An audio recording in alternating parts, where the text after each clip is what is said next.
Hello and welcome everyone to Harlan C. Hunter Stadium for today's Women's Lacrosse RMAC Championship game between the Lindenwood Lions and the Regis Rangers. This is Dominic Koster alongside former Lindenwood Lions men's lacrosse head coach Troy Hood. We'll be calling all today's conference championship action right here on Lindenwood Sports Network. And Troy, what an occasion it is. These two teams, they've dominated this entire season. Only one loss combined between these two teams. That came in this matchup earlier on in the season as the Lions fell to the Regis Rangers. But this one, we were expecting something different. Yeah, that was, they kind of figured they were going to see each other again. But Regis played like themselves. Lindenwood tried something a little bit different, and I expect Lindenwood to come out and play like themselves. They really have nothing to lose. They're ranked second in the region for the NCAA tournament, so they're going to wind up there regardless with a win or a loss. So, I expect Regis to be themselves. I expect Lindenwood to be themselves. This will be more of a track meet and less like a chess match. We saw a track meet in the last game with Lindenwood coming on top against Colorado Mesa, a scoreline of 20-9, where both teams were offensively just incredible. So do you expect the same out of Lindenwood in today's contest where they just try to come out with all firepower? I don't expect them to score 15 goals and a half. That I don't expect out of any game that you go into at this level, especially against Regis. They have a defense like Colorado Mesa does, and I expect a lot of counterattack from Regis. So are they going to run? Yes. I bet you both teams will. Are they going to be able to get the same type of looks they got at the cage? No. This will be a lot tighter, but the action will be a lot more free-flowing on the field. Both team starters are being announced, so about 3 minutes away from the opening draw of today's RMAC Conference Championship game between the undefeated 17-0 Regis Rangers, who went 9-0 in RMAC play, going against the Lindenwood Lions, who are 16-1 overall on the year, and 8-1 in conference play. We mentioned how the Lions took down Colorado Mesa in their last game, 20-9 in the semifinals on Friday. Playing earlier on that night, Regis against Rockers. They won 17-4. So both teams coming in with momentum and confidence after dominant displays on Friday night. Referees go out as the two teams huddle up. The Lions are in their all blacks with gold lettering, while the Regis Rangers all white, while their letterings are in blue, surrounded by yellow. L. Crawford in goal, one of the best goalkeepers in the entire nation, playing in for Regis. On the other side, Allie Smith, who played a strong game their last time out against Colorado Mesa, making multiple saves and some crucial ones to keep the Lions well in head. She was dialed in the other night and looked to see the ball real well. Crawford sees the ball very well and fills up a lot of cage.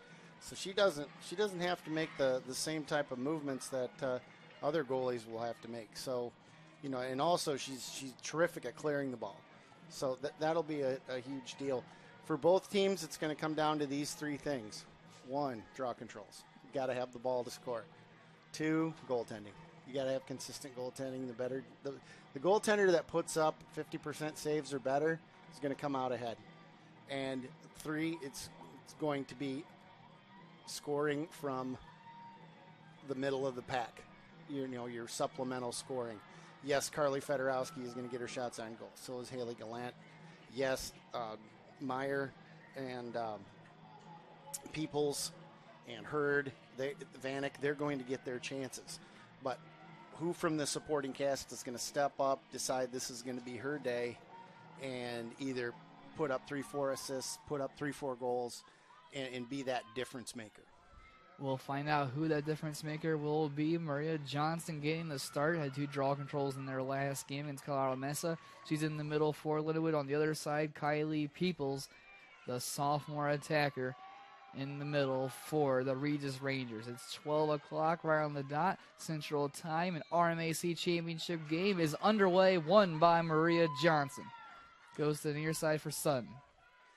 Johnson is a big difference at the draw. She's over 6 foot tall, very strong, very athletic, able to come down with the ball herself. Lions start the game off with possession. A strong Regis faithful crowd in attendance and supporting of their Rangers, but the Lions try to quiet them early. Sammy Smith at the top goes down, draws an early foul. Yep. She'll go to the left hash with her right hand to the inside. Nice look for her. And this is Crawford's first test. We'll set the tone here. Smith scored 3 against Colorado Mesa. Looks to stay hot. Great chance in the first minute of this game. Sammy Smith eyeing Crawford's goal. Waiting for the ref's whistle. The shot from Sammy Smith finds its way into the back of the net, and the ideal start for the Lindenwood Lions in the conference championship game to take a 1-0 lead, courtesy of Sammy Smith. Sammy she's showing her senior leadership here. A very intelligent move. She took and leaned toward the off-stick side of Crawford, got her leaning to Crawford's left, and then threw it back underneath stick side to the goaltender's right. Very subtle but very deceptive. Excellent shot. Exactly what the Lions needed. Started the game off with possession, and in the first 30 seconds, they opened the scoring. 1-0, courtesy of Sammy Smith, getting ahead of El Crawford and the Regis Rangers early. It's Johnson in the middle. She won the first draw of the game that led to the Lions' goal. Tries to win the second, pushes it out, and Fedorowski tries to grab it off the 35-yard line, but it's won by the undefeated Regis Rangers. Oh, yep, there was a foul. Lindenwood didn't hear the whistle, so they kept playing, but this will be Regis ball. With it is Maya Quigley, the freshman out of Minnesota. She'll have it around 36. She's ridiculously fast. We saw that in their last game. Makes dashing runs down the middle. Looks to do it again already in this one. Passes it to the near side. Bouncing out and passing all the way across. Andrea McCallowlad, the junior out of Oregon. On the far side, Regis has it. It's Kylie Peoples. Always dangerous, but that's poked away by Carly Fedorowski, and the Lions take over. Garland Pfizer passes it back, and a bit of a collision at the 10. That's going to draw a foul, as getting run into for Lindenwood was Remy Larson. Okay, so they'll send Danye behind Larson, put her at the top of the 8. And she'll run with it past the 30, and now the 40. Remy Larson down the middle of the Lions logo, looks left, goes left. Good pass over to the near side for Morgan Reeder. Reeder scored the first goal against Colorado Mesa. She looks to get the second. Nope. She has a little bit of room. It pulls it back, slows it down to Haley Gallant, the Lions' leading point scorer on the season. Gallant takes a whack. On the near side, nice good pass inside. Paige Sutton finds the left side of the goal, and the Lions have the perfect start they were looking for. 2 minutes in, it's a 2-0 Lions lead. That was 100% all box lacrosse. That is a pick and roll. It's the staple of the box game. Both girls grew up in Canada. Perfect. Paige Sutton coming off an incredible performance where she scored 3, assisted 2 against the Mavericks on Friday night. Stays hot, gets a goal early on in this one. Her 25th of the season, assisted by Haley Gallant. Lions have a 2-0 lead. And we're still just 2 minutes into this game. Regis, they're not used to this position. They've been one of the teams that's dominated every single game they've played. But right now, the Lions, they have all the momentum. Well, the difference here is, 1, Johnson at the draw. 2, Lindenwood's not waiting for the end of the shot clock just to keep the stick or to keep the ball away from Sarah Myers. They are playing their pace. They're just going to be themselves. We'll see how everything shakes out. I doubt you'll find Myers stay off the sheet, but Johnson is even losing the draw. She's very active with her stick and allows Reeder to pick up the ball. So give Johnson a lot of credit. Emma Wildheart down the middle, and she takes a heavy collision at the 20. That's got to be a card. That's got to be a card. Nope. Yep, they're coming out. The official pulls it out, a clear foul, and the Lions are in business once more. That'll send to the sideline Sarah Kate Dome, and the Lions have numbers. 28 minutes left exactly in the first half. They have a 2-zip lead. Could be 3 after this chance for Emma Wildheart in the Lions attack. And she's well away from the goal, but this gives them 2 minutes with an extra player, and I'm sure they won't want to squander it. They'll start the defense moving. One more pass and a goal. Gallant. Great save. Save made, and just keeping it over the goal line was Crawford, the goalkeeper of the year in the RMAC, not getting off to the best start she wanted to, giving up 2 early goals, but the first save of the game was a big one, as is a good chance on the near side by Haley Gallant. She just cheaped that ball right down the field and tried to lay it in space for her attackers to possess, but Lindenwood getting a reset right away. Gallant passes it off. Now it's on the far side. Lindenwood pressuring the Regis defense once more. Carly Fedorowski over to her left for Sutton. Sutton, the second goal scorer in this game for Lindenwood. Quick ball movement all the way around. Now it's behind the goal. They're trying to make the zone rotate as quickly as possible and pass around the zone. There will be an open player if you move the ball fast enough. It's Fedorowski at the 15. Lines up the shot, now passes it in. Sammy Smith with room, and she lost the handle of it, but a whistle's blown. She was checked on her hands inside the 8, so put her right back at the top of the circle. Well, no, they're going to put her on the wing, but an 8-meter opportunity. Now she's got to change up her shot. She's already got Crawford. She's not going to fall for the same fake. On the near side hash marks, it's Sammy Smith. Got the first goal of the game in a similar situation on a free position shot. Tries to do it for the second time to make it a 3-0 Lions lead. Here comes Smith. Smith waits. Shot. Save made. Now it's behind the goal for Ray. Good save again by Crawford. And it keeps the game at 2-0. Pass in. A lot of room for Gallant, and she finds the top left corner, and the Lions lead 3-0. What a shot. What a build-up. They take advantage of the man advantage, and it's a 3-0 Lions lead with 26:40 left to go in the first half. Different pace for the Lindenwood offense in this game. Last game, it was a chess match. It was slow it down. It was hang on to the ball. You would have not seen a skip pass like that from Carly Fedorowski, but open teammate, bang. There it came, flat, level, and then into the upper corner. The top 2 scorers for Lindenwood this season connect to make it a 3-0 lead. Fedorowski with the assist, Gallant with the goal, her 35th of the season. And the Lions are dominating the undefeated Regis Rangers in the RMAC Conference Championship game. Johnson in the middle once more to go against Kylie Peoples. This will be interesting to see how Maria Johnson is able to keep up with her fitness. She's been injured most of the year, but she's putting on a show right now. Ball's rolling around the far side, and whistle's blown. That's going to go against Regis, so the Lions have another possession on the way. Wasting no time is Reeder as he passes it on the far side to Ray. This is another big switch up, is starting the freshman, the left-hander, at attack, keeping her there the whole game. And this gives the Lions 2 converted midfielders on defense. So they're going a different look on offense than the regular season game.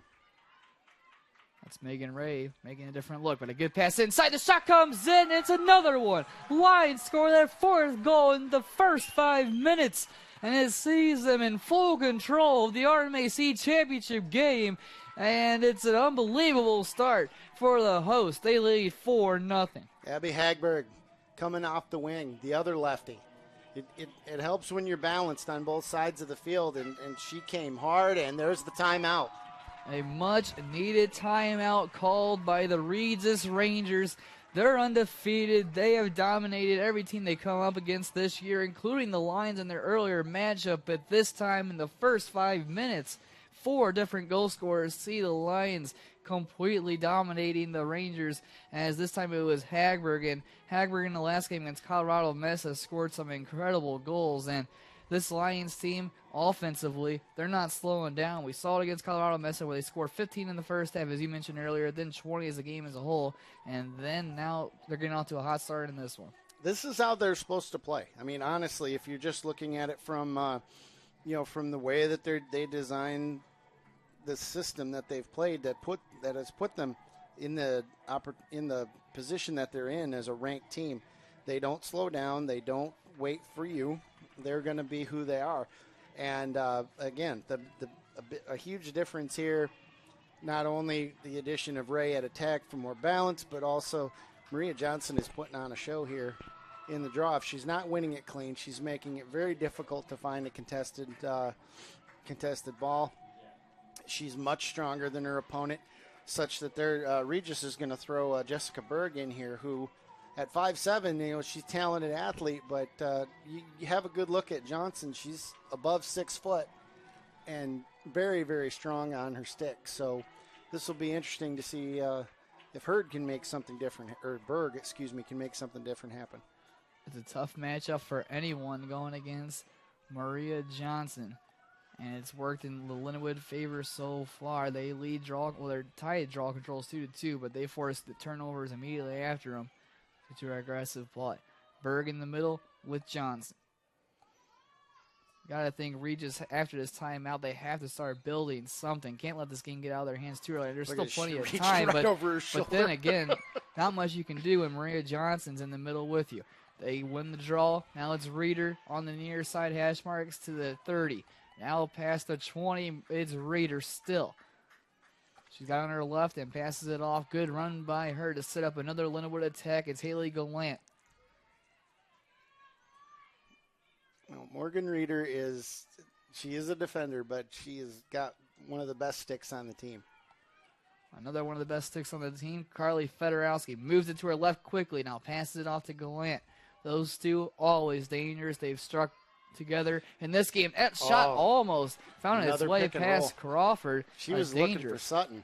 Sutton had rolled off the pick and just went over her stick. Crawford corralled the errant pass and denied them the chance. A rare attack coming for the Regis Rangers. It's Jessica Berg. She passes it behind the goal. With it now and moving, Sarah Lugo, 5'2" senior attacker from Illinois. And they're going to get Larson for horizontal stick check. She's using her stick to push. You can't do that. You have to use your body. First true attacking opportunity coming up for the Rangers to take it towards goal. Pass all the way across, wide open, and finding the back of the net is Andrea McCallowad, and no line seemed to pick her up. First goal of the game for Regis. Now scores 4-1 in favor of Lindenwood. Well, with the foul, most of the Lindenwood defense was caught upfield, and Fedorowski slid over to stop the ball, which is what you do. But nobody picked up McCallowad on the back post, and that was terrific vision from Lugo.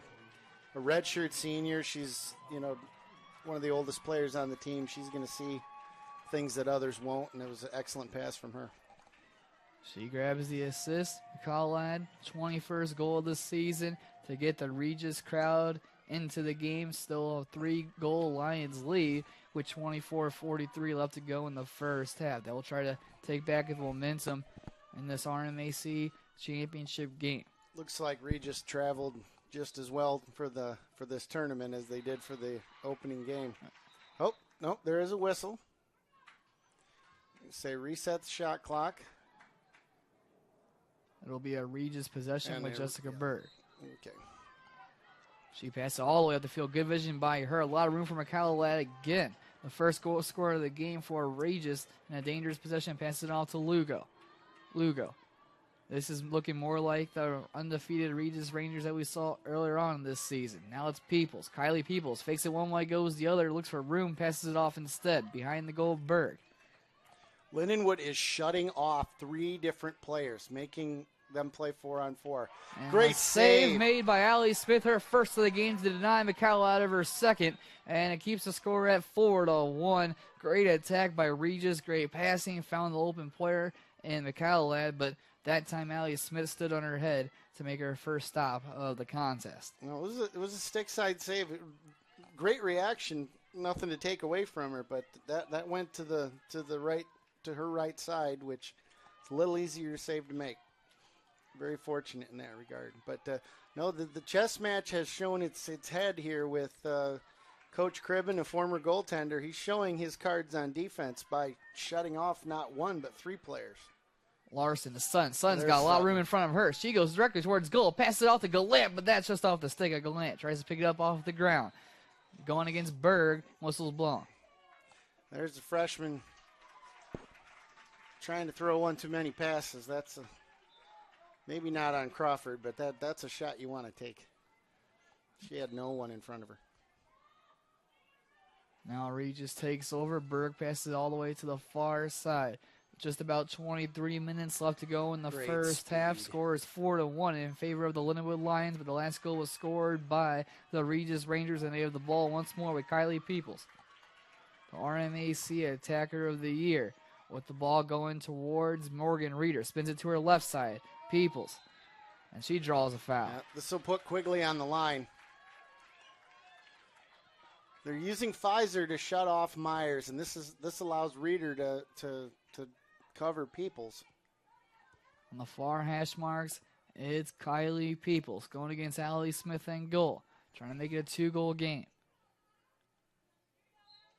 Peoples towards goal, shot into the bottom left corner, just over the goal line, and it's a goal for the Regis Rangers to make it a 4-2 game, and 2 consecutive goals sees the Rangers back in this contest with momentum as well. Well, she got a piece of it, and that's a tough shot coming from Peoples. She's able to put the ball in near post right off of the ankle of Allie Smith. Excellent shot. We've played just over 7 minutes and have already seen 6 goals. 4 of those came from Lindenwood in the opening minutes, but since then, 2 straight goals for the Rangers. First one, McCowell, this one from the Attacker of the Year in Peoples, and it's a 2-goal game. Yeah, this is going to be a war of attrition. You need to let's hope everybody's in good shape, because this is already a track meet. It's going to be more than that. Up in the air, and Great Johnson control. uses her height and wins it. Takes on 2 defenders and holds her head after a whack. Nothing called. She doesn't agree with it, but it's a possession for the Rangers. Draws some boos from the Lindenwood crowd, but it's a possession for Kylie Peoples down the middle. Peoples looking near side. Now goes that way. Passes it off first, taken by Wendy Donier, senior from Washington. Okay, now Lindenwood is out of their shutoff. They're playing just man defense. A lot of room to run through. Past a couple of defenders, and a shot goes past Allie Smith. Saying good goal. And that's a 3rd goal in succession. This time it's Sarah Myers, a goal scorer of 80-plus goals during the season. She continues her torrid pace on the year and makes it a 1-goal game, and the Regis Rangers have climbed back into this one. According to Regis University stats, that's her 82nd of the year to go with 28 assists. Terrific, terrific player. And that shot went stick side, high corner, no catching up with it. The official had called a shooting space violation, and then if the shot goes, they just count it. Different rule from if you're a high school player watching and see that that's not what happens in your games, then you're absolutely right. That's a little different rule for college. And I hope I got that right. 82 goals for Sarah Myers. A dominant year gets even better. As a midfielder, that's even more impressive. Draws on the ground at the 40-yard line, and it's won by Jessica Burke. She draws contact, goes to the ground, and that's going to be a foul against Lindenwood's Carly Fedorowski. Possession still for the Rangers. First 5 minutes, all Lindenwood. Now it looks like the exact same thing just flipped as the Rangers are starting to control the possession, control the scoring opportunities, and they're finding the back of the net against Allie Smith. They have the ball again. Too. Everybody's powerful. We were talking before the game. Every player on the Lions has a point this season besides their goalkeeper and Allie Smith. On the other side, almost the entire Regis roster has also scored every goal, and that's Kylie Peoples again. 2nd goal of the game for her, and it's a tie game at 4 apiece. And Troy, starting to think we have a good one on our hands here at Hunter Stadium. Yeah, timeout, Black. So, 4-goal run, timeout. 4-goal run, Yep. Timeout. Let's see what happens now. After the timeout was called by the Regis Rangers, they came out firing. They completely turned it around and tied the game at 4. So, Cribben, what's he going to be telling his team now after this recent comeback by the Rangers? Keep your head. Keep your head. We're in this. We can score. They can score. Yeah, this is going to be a back and forth game. Keep your head. Figure out what you have to do defensively. They have to support the ball. Regis has proved that they are not putting all their hopes, dreams, and desires on Sarah Myers. They don't have to. It's great that she has the points that she does. She gets her opportunities due to the work of her teammates. That's what makes her such a special player. To go with all those goals, she also has 28 assists. She can dish the ball. She's very good. So with those two things in mind, you have to keep everybody else in your thoughts as well. So, if they find a way to shut down Peoples, then they're going to go to Vanek, to Hurd, to McCallalad. They've already went to her today. So there's balance on that team. So there will be adjustments. They looked good in the shutoff that they tried earlier. Perhaps they'll go back to that. Both coaches have a ton of time in. Sarah Kellner listed in her 12th season. This is Jack Cribben's 14th. And, this isn't their first rodeo. So this will go back and forth, and we'll see both teams show their best. Now, Ellie Falk is going to come out to the draw circle. She is a left-hander, and she'll draw this behind her head. Maria Johnson gets a rest as Falk replaces her in the middle.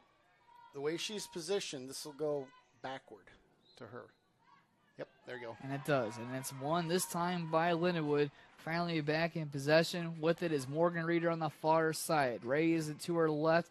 Ignores her. Continues her run. Race had a great pick on Myers. And Reeder's going to stay on offense here for a minute. Now she passes it off and sprints back, giving it off to Bray.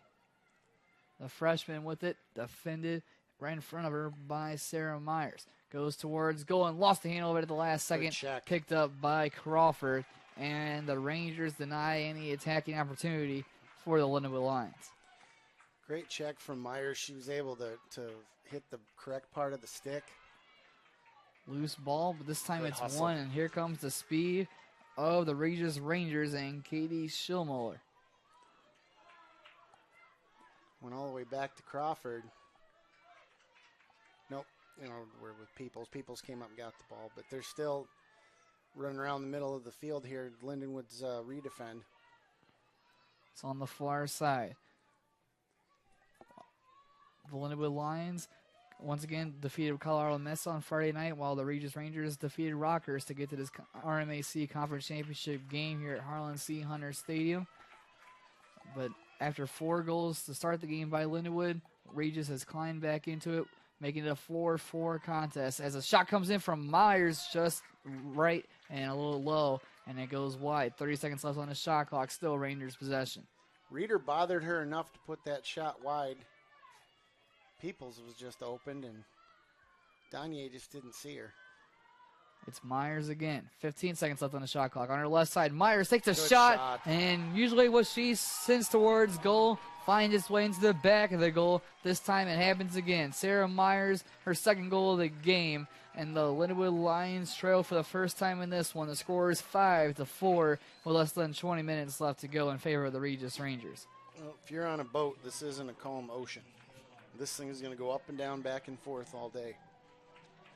And both of Myers' goals have been right under the crossbar. So you have to honor that as a goaltender until she proves that she's going to change. So we'll see how Allie Smith reacts. 83 goals now for Sarah Myers in her incredible 2019 campaign. The Rangers looking to win the RMAC for a 3rd time. Since 2014, the Lions have won it 3 times. Regis has won it twice. The Lions won it last year. They won it 2016 and 2015 too. Regis winners of it in 2014 and in 2017. So it's usually these 2 teams on top. It's them again. And right now on top of this scoreline is the Regis Rangers with a 5-4 lead, but this draw's won by the Lions. It's Morgan Reeder with it on the near side, going past 2 defenders. In front of her is Galam. She wants her, doesn't go to her. No, she was shut off. Now it's Johnson back into the game. Maria Johnson wings it behind the goal for Galam. Johnson is a natural attacker. that just happens to take draws and do it very well. So she has all the stick skills and speed that you need to do business down on this end. Lions possession continues, trying to get back even in this game with the Regis Rangers. But that's a turnover. Emma Wildheart was the intended target, but it's intercepted, and a full-on sprint on the counterattack for the Regis Rangers. What a run from Jessica Burke down the middle. Trying to catch up to her as Wildheart pokes her. Doesn't get anything on it, however. Oh, it slowed her down. Good work from Emma Wildheart. But still, Sarah Myers in the middle. Sarah Myers shot, goal, hat trick in the first half. Not much you can do to stop a player of Sarah Myers' caliber. And she scores her third of the game to get the Regis fans on their feet. It's a 6-4 Rangers lead. Right under the bar. Again, she's seeing something that she's going to stick with until you stop her. So, you know, she got pushed to her left side and still was able to bring her stick up over her head and get enough power on the ball to get it past Smith. And Smith's going over that save in her head afterwards and just resetting her head. 18:42 in the first half. We've run off a little less than 12 minutes, and we got 10 goals. This is ridiculous. Both teams have plenty of offensive firepower, and we've seen it. The star players have showed up for both sides. You talked about Allie Vanek in the last timeout break. She scored 5 in the Regis win against Rockhurst. Haven't said her name yet in this one, but that just shows how much depth this Regis team has up front and their star power in terms of scoring. This one's won again by Lindenwood. They're winning the draw controls. They have the lead in that category. Just can't get the lead back in the goals category. They're going to try to change it on this attack. It's Fedorowski with a good move and just lost it before she could take the shot.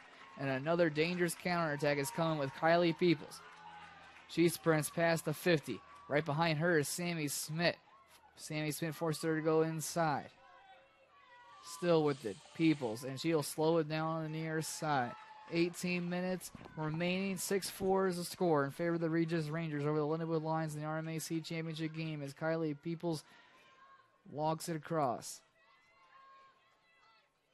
Making a move against Garland Pfizer is Sarah Lugo. She got the first assist of the game for the Regis Rangers that set up the McCallowlag goal.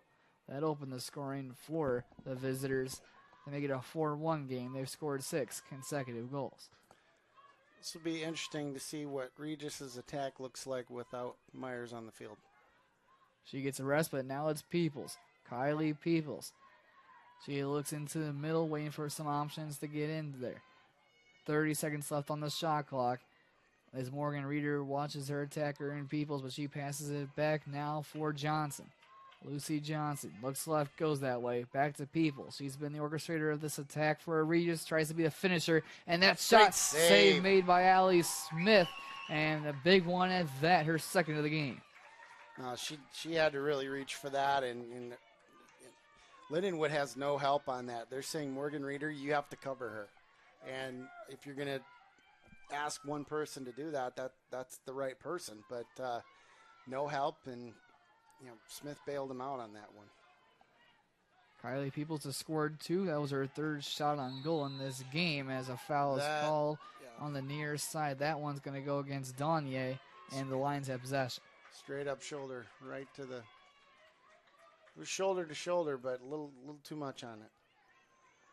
Sarah Myers and Andrea McCallowlag get ready to check back into the game for the Rangers when the opportunity ensues. But now it's Garland Pfizer to the far side for Megan Ray. Megan Ray's proved to be a capable goal scorer for Lindenwood, the freshman, who we talked about earlier, can play defense as well. Near side hash marks Fedorowski. Carly Fedorowski spins, goes into the middle. Good defense and passes it, a dangerous pass, and now it's rolling around on the ground on the near side. Haley Gillette going against 2 Rangers, still rolling. Johnson in there, along with Sutton. And it goes out of play, and it's going to be a Regis possession. Defensively, Troy, they have tightened up, and they're limiting the Lions' opportunities. This one, this was a pick and roll attempt, and it didn't. The pick didn't happen. So Fedorowski didn't get any space. Sutton still rolled to the goal, but there was sticks in the way, and they knocked down the pass. So good defense, good recovery from from Regis, and then on the ground ball, they were just all over it. So precise passing leads to another Regis attack. Sarah Myers gets it on the near side hash marks. Already has a hat trick against Lindenwood, the leading goal scorer on this Regis team. Now it's Peoples on the far side. They're trying to call out a switch on Myers, and Hammonds is late getting there. And it gives Myers an opportunity. Lost the hand a little bit, but a whistle's blown. That's going to go against Lindenwood. Draws a... Yep, they'll put her on the 8 anyway, right in the middle of the field. The last player in the Regis all-white uniforms that you want to see line up against you. It's Sarah Myers looking for her 4th of the day. Regis is 7.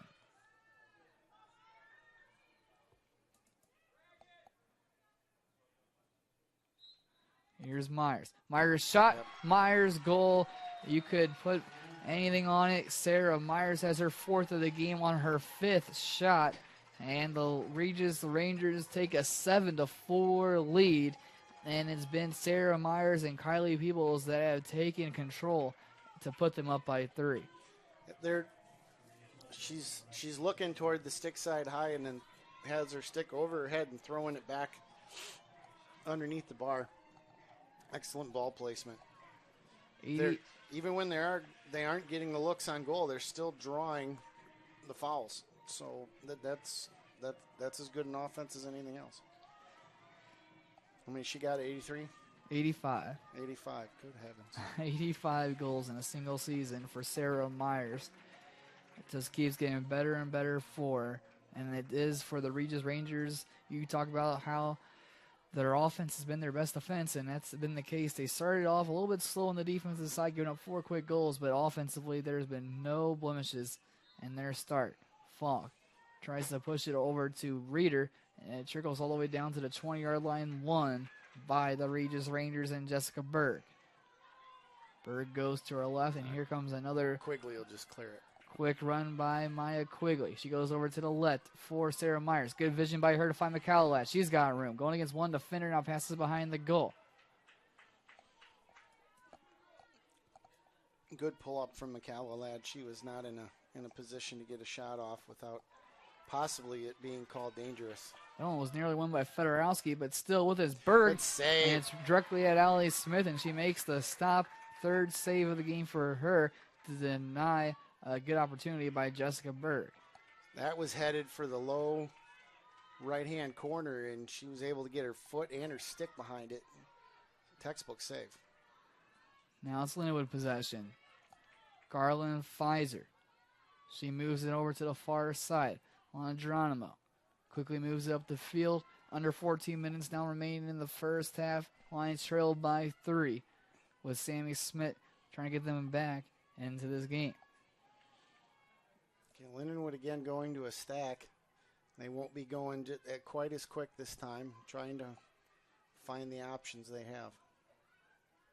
Sammy Smith on her right. Screen set, and now spins it on to her left. Sammy Smith, look at that speed. Here she goes, and the shot is saved by Crawford. Good run by Sammy Smith, but an even better save by Elle Crawford. She's allowed 4. She's saved 4. She's keeping this Regis team ahead.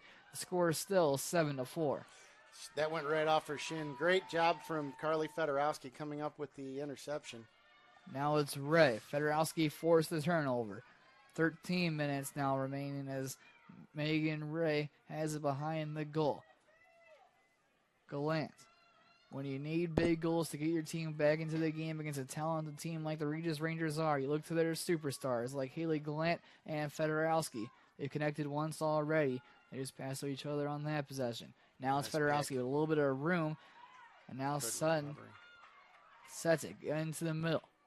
Back to Fedorowski at the 15-yard line. 50 seconds still remaining on the shot clock. 12:35 on the game. Smith goes into the middle. Ref blows their whistle, and that's going to go against Lindenwood. That's going against Abby Hagberg. And the Lions had a dangerous attack brewing, Troy. They needed it as well, but they couldn't find the back of the net because of the pick, and now it's a Regis possession once more. She set the pick correctly and then braced herself and moved her feet to absorb the pick. You've got to just fall down. You've got to take the charge and just go ahead and fall down. Here comes Jessica Berg. When her and Maya Quigley are on it, always watch out due to their speed down the middle. We've seen it multiple times in this game up to this point. Now it's Peoples again. Good move by her. Kylie Peoples towards goal. That one saved by Smith.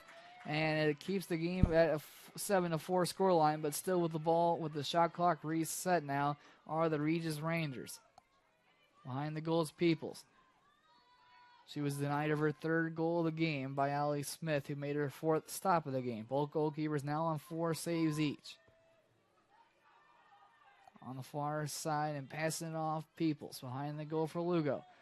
She's always got the vision to find someone in the middle. She does it again. It's McCallowlad. We saw those two connect on their first goal of the game. They do it again. Lugo into the middle for McCallowlad, and it's an 8-4 Rangers lead with 11:34 remaining in the first half. It's never the first cutter that's wide open. It's always the second. So they were able to get Donier through, drew attention from Smith. She was with her check, but on the ensuing second cut, McCallowlad was wide open. McCallowlad's second, Lugo's second assist. And right now, Lindenwood needs to get back into this game. They had that good attack coming. Just got called for that illegal pick, and it led to a quick Regis attack that led to a Kylie Peoples effort on goals. A good save by Smith, but the defense couldn't pick up McCallowlad on the second chance effort. That's why they're now down by 4 after 8 goals in succession for the undefeated Regis Rangers. Well, it's a game of runs. They say that about both the men's and women's games, so and there's plenty of time to play. So no need to get too worried or change what you're doing right about now. But one thing that you might want to change if you're Lindenwood is where you're putting the ball on Elle Crawford. She's stopping everything low. On the near side is Donier. McCallowlad scores her 22nd goal of the year. That one's going to go against Federowski. Possession remains with Donier and the Regis Rangers. Shot clock stays moving. It's now at 70 seconds. About 11 minutes remaining in the first half. It's a 4-goal Regis lead. Ball moving all the way across. McCallowlad lost the handle of it. Geronimo pressured, but she was able to pick it up and pass it to the 20-yard line.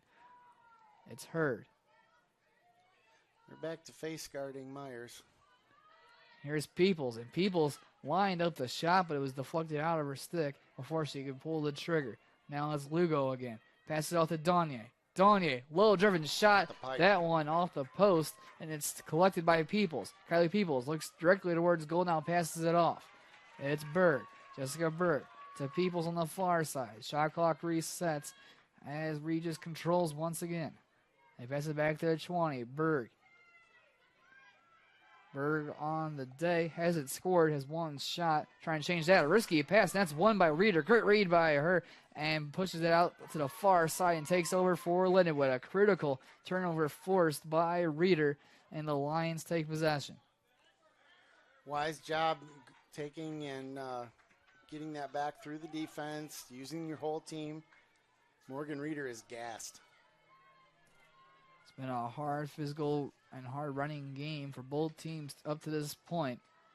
As Remy Larson, one of the ones that's done the most running, she has the ball, passes it into the middle for Wildheart. She can sprint, and she will. Goes into the middle, runs right into a defender, and keeps her run going.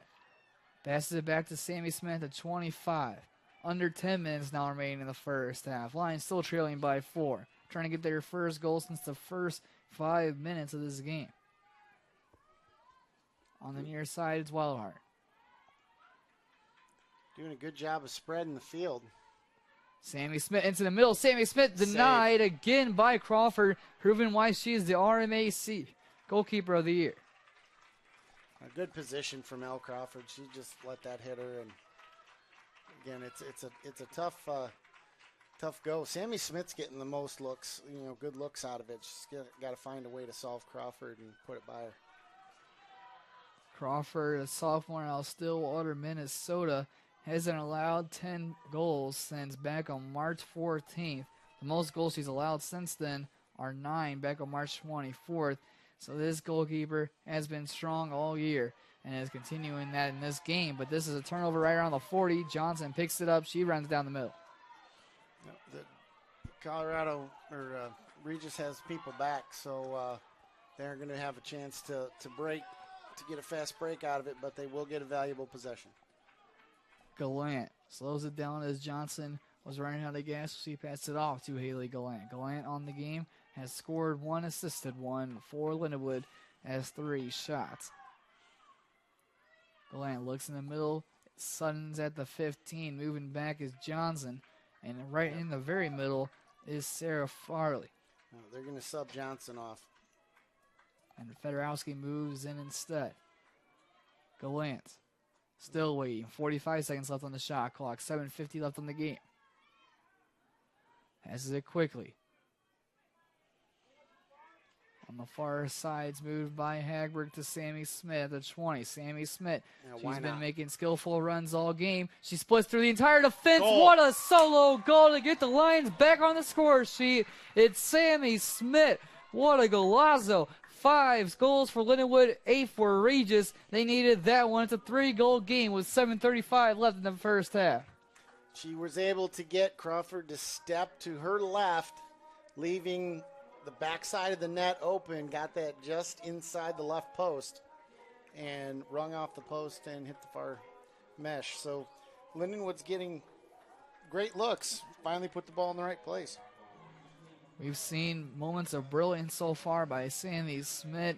A couple saves by Crawford denied her of finishing it off, but this time Sammy Smith went past the entire defense on her own to get the goal for Lindenwood. 8 goals in favor of Regis, while the Lions have 5. It's 7:35 left in the first half. Crawford's made 5 saves and now has allowed 5. As in the middle for Lindenwood, they'll try to win the draw and keep the momentum going. Well, it's good to finally break that streak, but Regis is going to wind up winning this draw, so they'll have to go back to defending. It'll be Kylie Peoples right at the 50, and now she begins her run. Calling for it in the middle, but not getting it was Lucy Johnson. Said it's on the far side. Gagne passes it off. Kylie Peoples looks in the middle, making a run into the middle. Again is Johnson, but Sarah Meyer stands at the 25. She's defended by Lindenwood now at the 15. And defense of her is Morgan Rader. Peoples to the near side. Always dangerous on the ball, Lugo. To Gagne. 30 seconds now off the shot clock. 6:45 in the first half. Going into the middle, but getting pushed out. Good defense by Lindenwood. That time, they denied a scoring opportunity, but still possession for Regis. It's Peoples. She took a whack. She got a cross check up around her ear. I'm surprised Pfizer isn't getting a card for this one, so Lindenwood will catch a break there. Sarah Myers. She's shopping. She's looking to pass.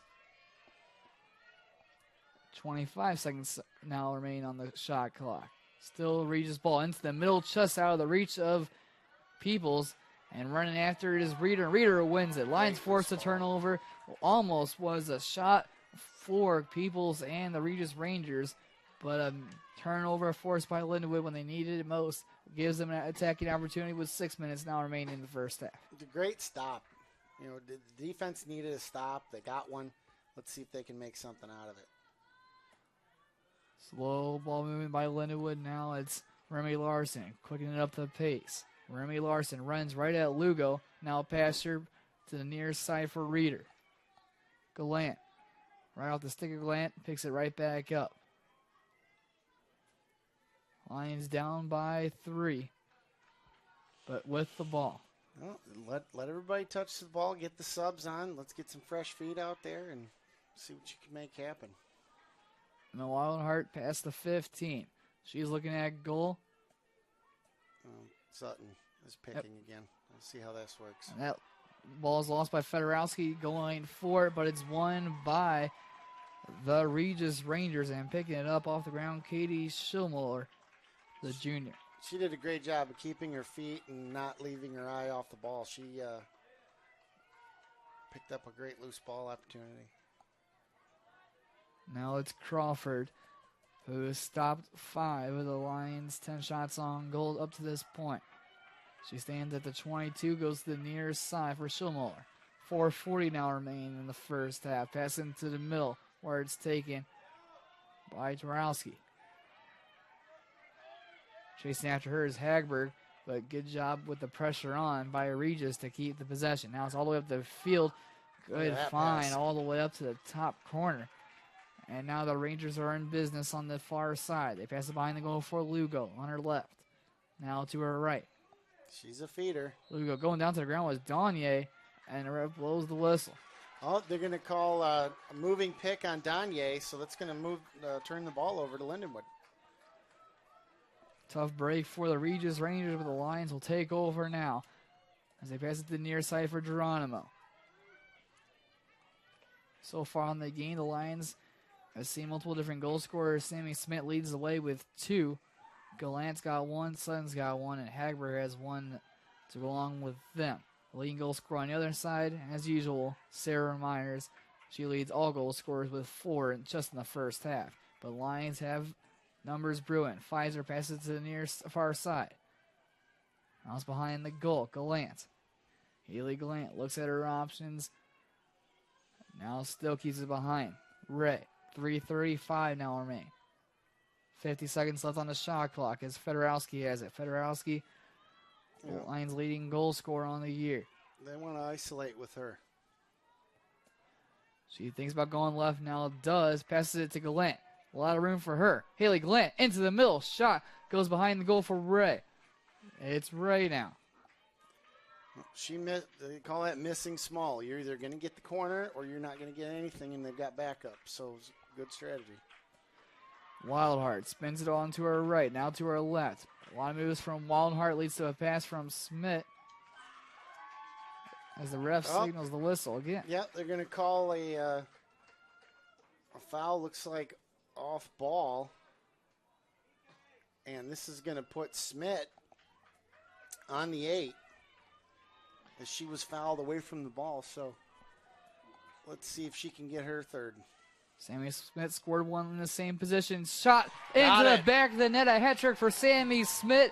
And she scored the last 2 for Lindenwood. It's now an 8-6 score. And Sammy Smith is taking the Lions and putting them back in this game, down by 2 with 2:55 remaining in the first half. They list her at 5'7". I think that's a little generous. But she fits in places most people don't. And just keeps her feet moving. She had 3 defenders all over her, still got a shot on cage, and again draws the ball across her body to the far post. Great shot, great finish. What a performance by Sammy Smith. Watching Sarah Myers on the other side do her thing, and she says she can do it herself as the senior has her 3rd of the game. They talk about where all the kids come from on the team, and she comes from a very traditional lacrosse hotbed in Glen Elg School in Mount Airy, Maryland. She was probably brought up with a stick in her hand, and it shows.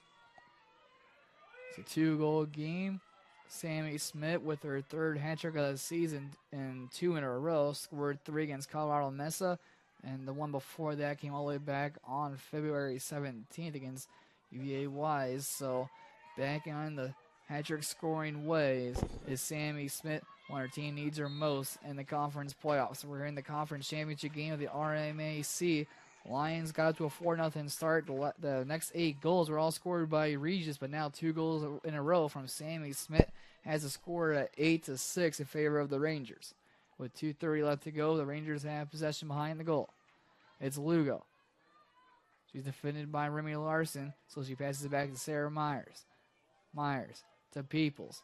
Those two always have to keep an eye out, as you do for most of these Regis attackers. Peoples to the near side hash marks. Now bounces it out. 2:10 now remain. 50 seconds left on the shot clock as Myers stands at the 20, drawing the attention of Reeder. One thing to remember from the first game, Danye has probably the best outside shot of any of the Regis attackers. And she'll shoot from places that others just don't. Danye scored 3 when these two teams last met. Hasn't got one in this one so far, but always dangerous. Still dangerous. Peoples. 25 seconds left in the shot clock as she stands behind the goal. Kylie Peoples. In the middle is Allie Vanek. Still yet to see her name on the score sheet. All it takes is one opportunity for her. Peoples with 10 seconds remain. She goes low, and that goal finds its way into the back of the net and getting the Regis Rangers back on the goal-scoring ways is Kylie Peoples for the third time today. She notches a hat trick. It's now 9-6. Great move from her. She faked the face dodge underneath, got Alana Geronimo to backstep, and then got enough space, put it in the lower left-hand corner. Nothing Smith could do there. Getting back into the game is Emma Wildheart for Lindenwood. She comes on and replaces Hammonds, now down by 3 with 1:24 left to go in the first half. Peoples, 5 shots on goal. 3 of those have found their way into the back of the net. She's the second leading goal scorer in this game behind Sarah Myers, who has 4. In the middle is Peoples. She'll be going against Ellie Falk, looking to win the draw. This will be interesting to see how she's able to. Now, all of them are fit. Don't get me wrong. Both teams have great fitness here, especially the Colorado-based teams. They do a great job of with their fitness training at altitude. But I wonder how she can be the sole. Well, she hasn't taken every draw, but almost all of them. I wonder how she's going to be able to hold up. This one's won by Lindenwood. Great job lifting her right hand only by Reeder to grab that one out of midair. Now she passes to the near side. Sammy Smith, the leader on the Lions attack in this game. She's got the ball past the 25-yard line. Now moves it to the far side. Hagberg is the one I'd think to see on this, but Quigley's covering her, so that's a good speed matchup. We'll see how they decide to work this. We saw some long dashing runs in the last game against Colorado Mesa by Hagberg.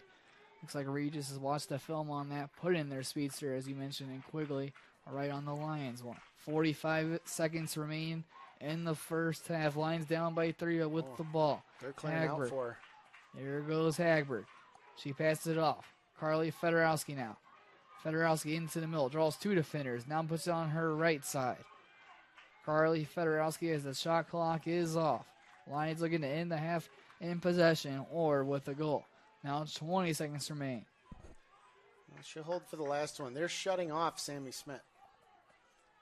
So we'll play 6-on-6 here. Fedorowski's nice outside shot. You go against Sammy Smith. You focused on her. That gives another attacker an opportunity, like the leading goal scorer in the Lions and Carly Fedorowski, and she takes advantage with 12.8 left to go in the first half. Carly Fedorowski strikes to make it a 9-7 game. Leaves the Lions down 2, but what a momentum, breaker. I mean, you've got to give the Lions some credit there. Hold for the last shot. Get a good look. And earlier we talked about how good on that Crawford is low. She's very good. She fills up a lot of the net, but she's also very good at getting to her feet. Not necessarily one of the what one thinks about with a taller goalie. However, she is beatable up high, as we can see. Lions strike again. A lot to say the best time to score is right at the end of the half to get the momentum going into the halftime break. And Lindenwood did just that. They'll try to keep the score at 9-7 before they head into this break. That's the 39th goal of the year for Carly Fedorowski as the draw is won by Fogg, but now it's on the near side, won by Sarah Myers. She'll move quickly, pass all the way up the field over the goal of Allie Smith, and that's going to see the time right now. So quick thoughts from the first half from Troy. Back and forth. This is the kind of game we're looking for. It settled into not so much a chess match, but just, you have 2 fighters counter-punching. They're both offensive teams. They're very talented up front. Both teams showed their will on defense a little bit, but still they're able to do what they want to do. Settled. They're both able to run transition. These are very similar groups, so I expect to see the punching to continue in the second half, and look out for the folks that haven't put points up yet. You'll have to see some supplemental scoring on both sides. In the RMAC Championship game, the Regis Rangers lead the Lindenwood Lions by a score of 9-7. Well, the second half for you right here on the Lindenwood Sports Network.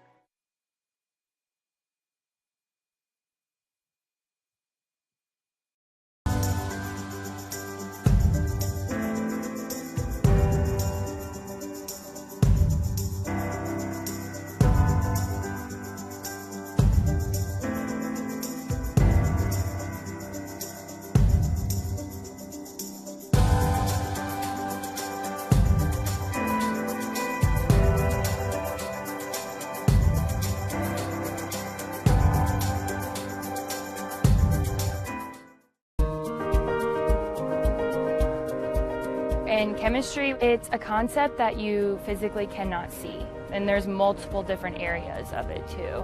Honestly, I feel like if I would have gone to another school, I would have changed my major because it's really difficult. But all of the professors will stay late, they'll email you late at night, they work with you constantly, and I was never afraid to ask stupid questions or be in there for hours if I didn't understand anything, and so I feel like if it weren't for them, I wouldn't be here.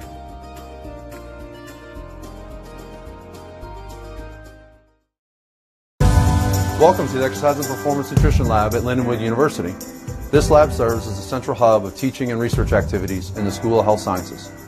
One of the most unique things about the lab is that all of the research activities for both students and faculty are completed, run, and coordinated by the students within our exercise science and human performance curriculum. We feel that creates a very engaging, dynamic learning environment for our students to better learn how to apply all of the information that they receive in the different classes within their programs.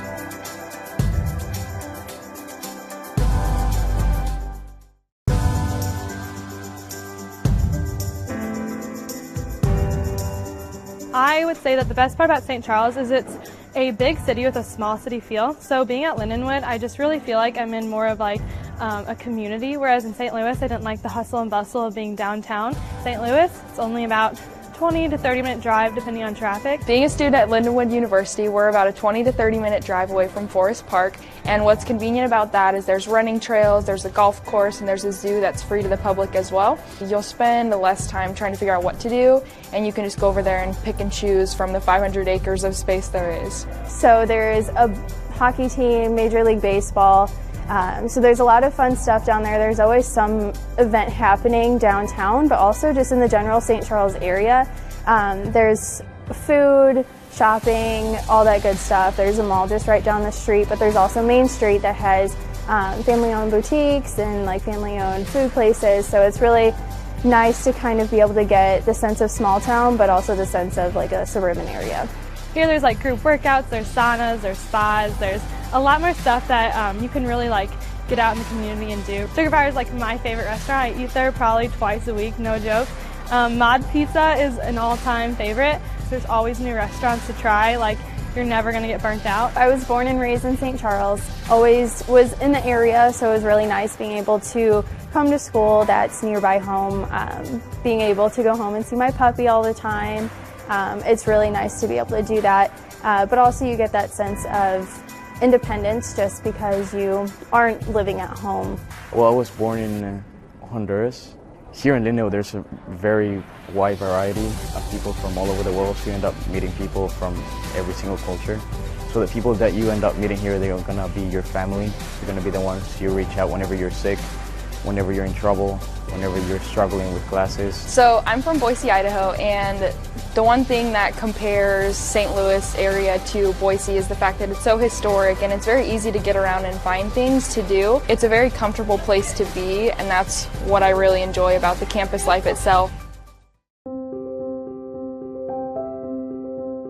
The Freshman Council is like a student council that we created for the freshman class to make sure that the freshman class is being advocated for and has their own voice. We basically just try to make the experience of being at Lindenwood better, and we're the link between the students and the faculty to get the freshman voice heard. It's really fun, like it's really creative, everyone gets along really well. So if I had to like describe it, it's really just kind of like a tight-knit like little family from like all backgrounds. I think freshman council is important because as freshmen, you don't always feel like you know what to say or how to say it if you see something that you'd like changed on campus. And what freshman council does is give you the opportunity to really have a voice. We're creating a foundation as freshmen. I can definitely say I'm trying to find what I want to do and where I want to be in the future. I feel like freshman council has helped me do that. My favorite part of freshman council is really just being a part of this collective group. There are so many people, awesome people in this group that I would have never have met outside of my major. They're truly wonderful, like inspirational leaders, and I'm just thrilled to work with them. Like, hey, we're your friend. All of us. All like 30 of us are your friends. My favorite part of freshman council was Commuter Appreciation Week. Throughout the week we had like free donuts and coffee just to welcome them as they arrived to class. The icebreakers are fun. I get to actually get to know my peers that I'm on council with. Freshman council has introduced me to student groups like this. I probably never would have done one if I hadn't been in freshman council, but now I'm really interested. It's taught me how to be a better leader. I'm thinking next year I'm going to be part of sophomore council because I really found myself a lot in these roles. Freshman council is definitely something you should be a part of because it's given me more confidence to go out in Lindenwood and join other communities. Freshman council is always reliable. We're always going to be there.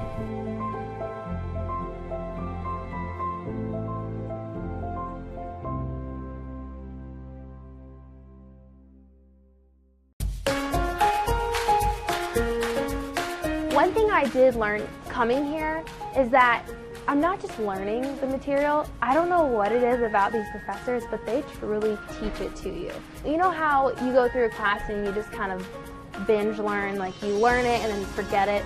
Well, that's not really helpful because if you have to take the MCAT or other exams requiring that knowledge from your major, it's just nice to know that you retain it. I've retained a lot of things here compared to the other school that I went to, but here I probably could tell you everything I learned in organic chemistry just like that because I learned it so well. Or same with intro to cellular and molecular biology.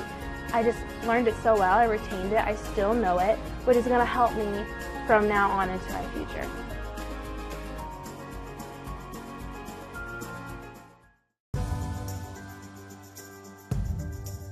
Really excited about the move. We're moving from a 36,000 square foot space into a 100,000 square foot space with really, really exciting amenities.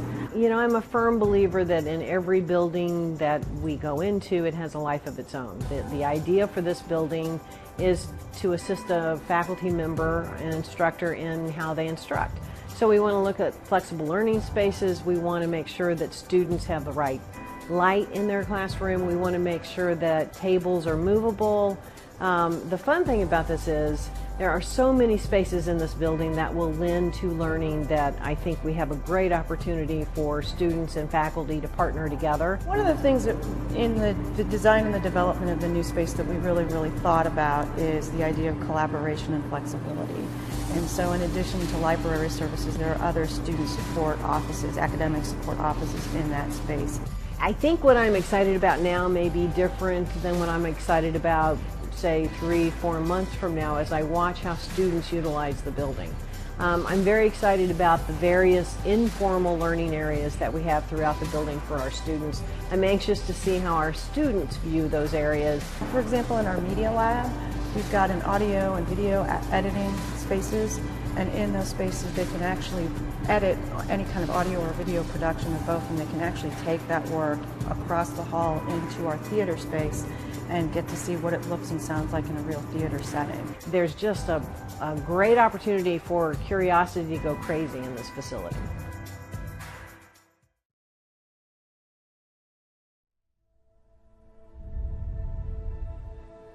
I love it because it's really difficult and it's really physical and emotionally draining, but the rewards of working hours and hours and hours in the gym for so many years of your life and having that just kind of pay off, I don't know, it's cool to be able to defy gravity. It's being a family, it's being part of something that's greater than just you, that you are actively trying to build. Any division that we're in, any conference that we're in, we're laying the groundwork for future Lindenwood Lions. I wanted to be a part of something that was built into something great, like become the team that wins the national championship. Last year in 15s, we got second. Next time, we're going to make it, and I'm going to be a part of that. When you see the investment that's put into this place, whether it's from the campus or the educational programs, and the investment into athletics, I think that shows that there's a commitment. When we say like no other, that means something. Like, hey, we want to be different, we want to be special. The community and location, education, this is a sleeping giant. So I took a visit in the summer with no kids on campus and still fell in love with it. I loved the gym, the facilities were top of the line. If we have those high caliber, high level facilities On a beautiful Sunday afternoon here in St. Charles, Missouri, Lindenwood University's Harlan C. Hunter Stadium, the Lindenwood Lions trail the Regis Rangers in the Women's Lacrosse RMAC Championship game by a score of 9-7. Dominic Osher along with Troy Hood calling all today's action live on the Lindenwood Sports Network. And Troy, a long, strong first half from both teams, and the Lindenwood Lions ended on a high note, scoring the last goal of the first half, courtesy of Carly Fedorowski. Great shot from Fedorowski. She was able to hit from outside. You've got to be able to solve a goaltender like Crawford, and that was just the lift that they needed. Down by 2, but by no means out of the game, and we'll see how this starts off. And again, Lindenwood's going to bring Maria Johnson out to take the draw. And Peoples continues to soldier on for Regis.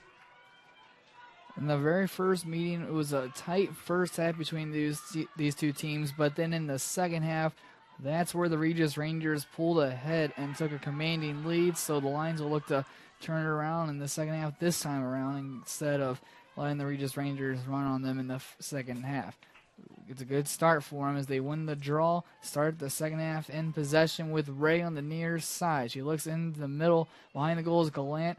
Thinks about going her way, now does. Haley Gallant, goal scorer of 1 so far. Assist 1 as well. Haley Gallant runs into 10. Good pass by her. Shot. Yep. What a start to the second half for the Lindenwood Lions. Carly Fedorowski scores again, her second of the game, and the Lions are just down by 1 in the first 30 seconds of the second half. Let's give Morgan Reeder a huge tip of the hat on that draw control. It was loose. 2 Rangers were in position to pick up the ball. Reeder got in, got things loose. Gallant, instead of heading right to the cage, drew her defender up above the 8, and Fedorowski slipped under her. So a little bit of a change in the offense for the Lions, and results in a goal. And now Danye is going to come into the circle for Regis and take this one left-handed. Gallant, the leading assister on the team, now has 22 assists on the year. Fedorowski up to 40 goals. The draw is won by Lindenwood, starting off the second half like they started the first. After winning the draw, however, Danye with a great physical play to win it, and she goes to the sideline and knocks down an assistant or something on the sideline, and they both give up, and everything's okay. But good start for Lindenwood in this second half, despite the turnover off the draw. They've won both draws and scored 1 just the first minute. But this time, after a good play by Danye, they'll take possession up by 1. Well, Regis did a great job of doubling Johnson and getting her to hang her stick out one side or the other, and went to Danye's side, and she got all sticks. So well played on their part. Behind the goal is McCallum, but with the ball, Sarah Lugo. Sarah Lugo had a pair of assists in the first half. Pass all the way back to Danye, who goes down to one knee to make the grab. At the 15, she stands. In front of her is Geronimo. Good pass into the middle, and a bit of a collision with Carolyn Pfizer leads to a foul. Good job by Allie Vanek.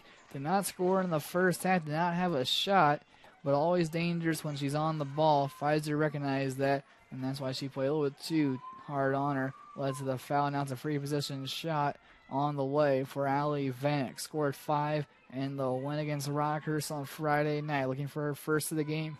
Staring down Allie Smith. Both teams wait. Here comes Vanek. Shot doesn't even get through. Deflected on the way. as another whistle is blown.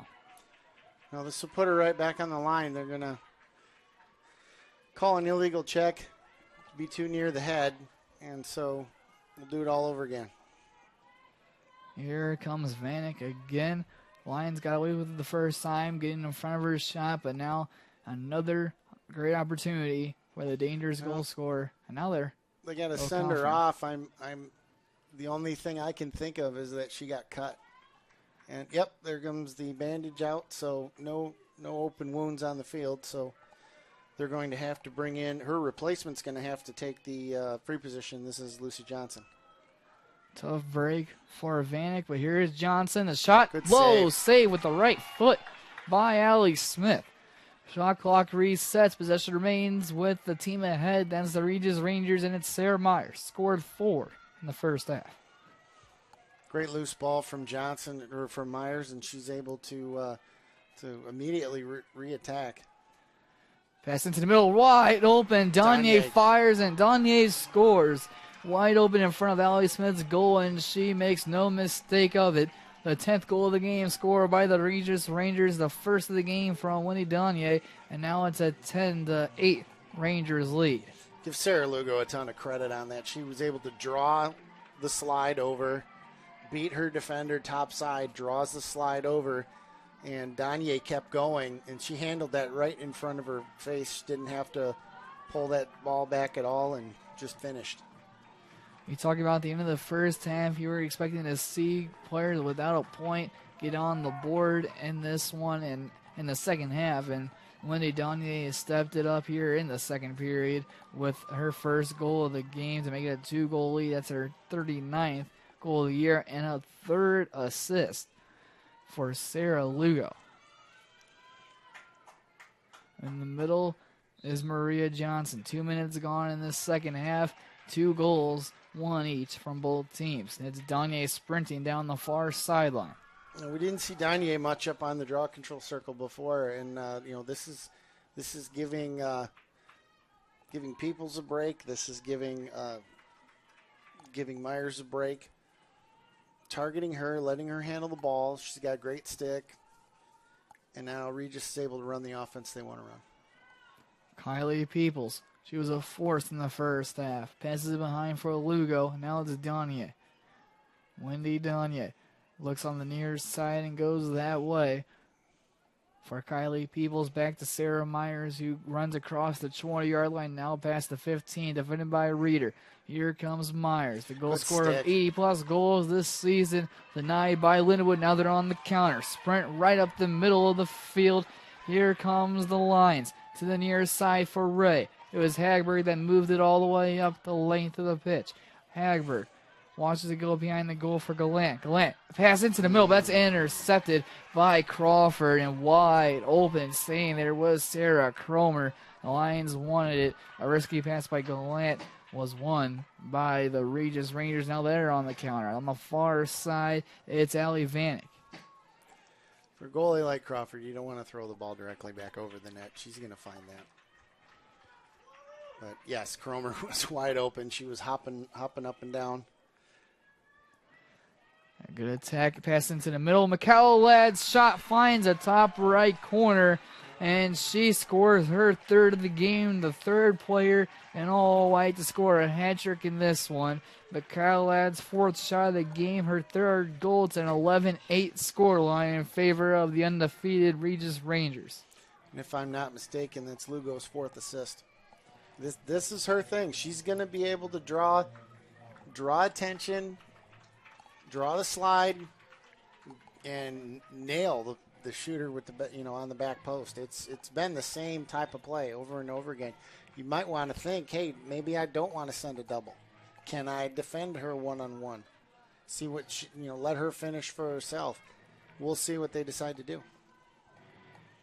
11-8. As you mentioned, Troy, a fourth assist on the game for Sarah Lugo. She's got the only 4 assists on the game for Regis.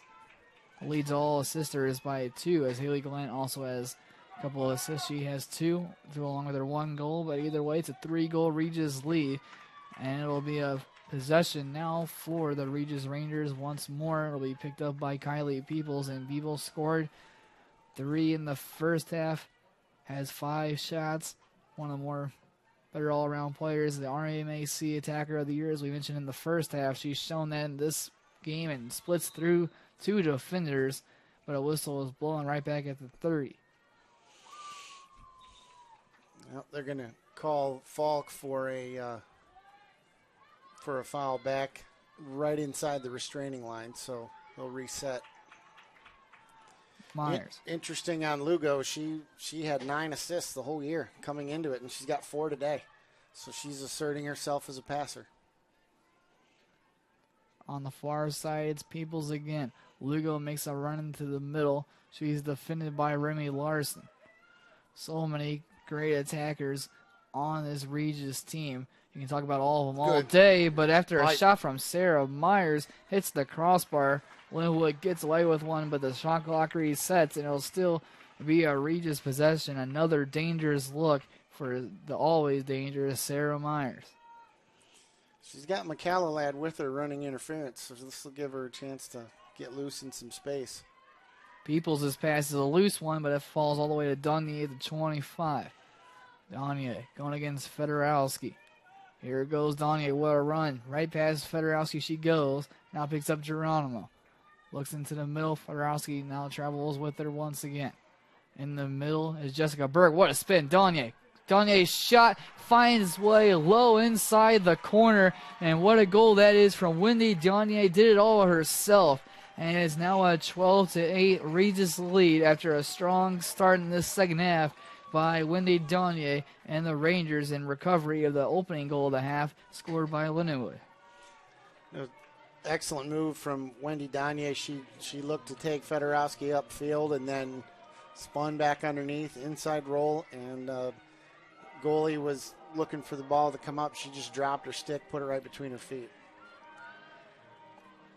This Rangers team has responded well to the Lions' strong scoring chances and the ones that have found their way into the back of the net. We saw in the first half, it was Lindenwood that got off to the hot start with a 4-goal lead. The Regis responded with 8 goals of their own, all in a row. Now they're doing it again in the second half as the first goal is scored by the Lions. But now Wendy Donier, who grabs her second of the half, her second of the game as a whole, and her 40th of the season. They've now scored the last 4 to make it a 12-8 lead. This draw this time is won by Lindenwood and Johnson. Great job. Johnson draws the foul, passes into the middle. Oh, an errant pass. And it's a mistake Lindenwood was not looking for. It's won by Sarah Myers. Morgan Reeder is hobbling.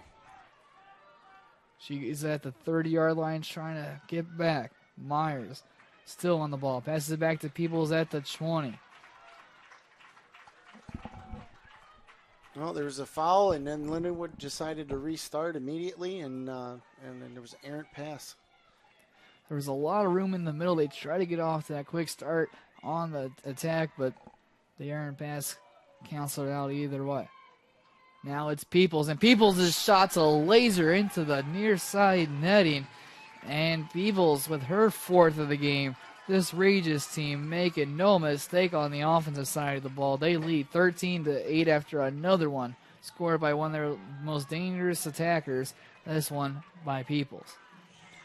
Yeah, she had a lot of space. She had a mismatch with Sammy Smith defending her, and she was able to separate, get her stick way up over her head, and throw it over Allie Smith's shoulder.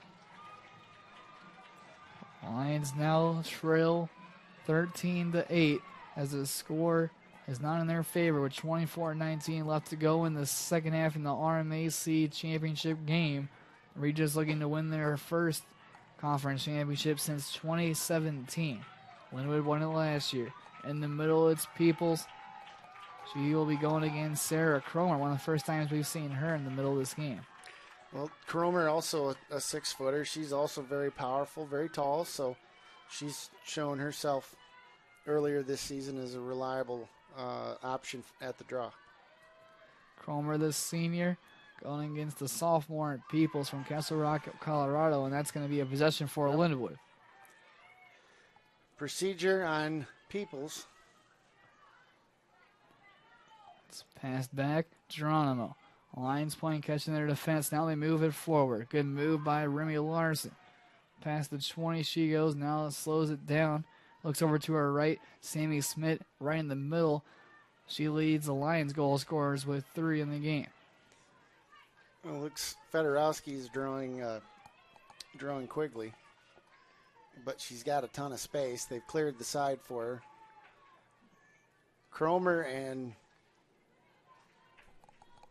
Sutton are in a stack. They're looking to feed inside, but Gallant's coming to the net. Shot from Gallant. What a goal that is by Haley Gallant.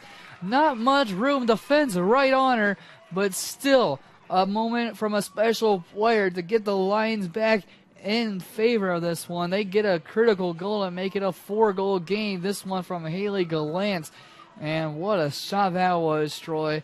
Another goal from Gallant, her 36th on the year. She is beating her defender off the first step and then getting up above the 8, getting into space and shooting from outside, similar to Fedorowski's goal to end the half. Back in the first half, seems that the outside shots are falling, and Crawford's having a tough time tracking a rising shot. Gallant dropped her hands right around shoulder level and roofed it. 2 goals, 2 assists on the day for Gallant. She has showed up with the bright lights on this conference championship game. In the middle now is Hammonds to go against Kylie Peoples. Draws 1. It goes to Danye. She moves it all the way up the field immediately, where it's taken by Allie Vanek. Good control from Vanek off of the skip. Ball hit the ground right in front of her stick. She was able to control it. It's behind the goal now.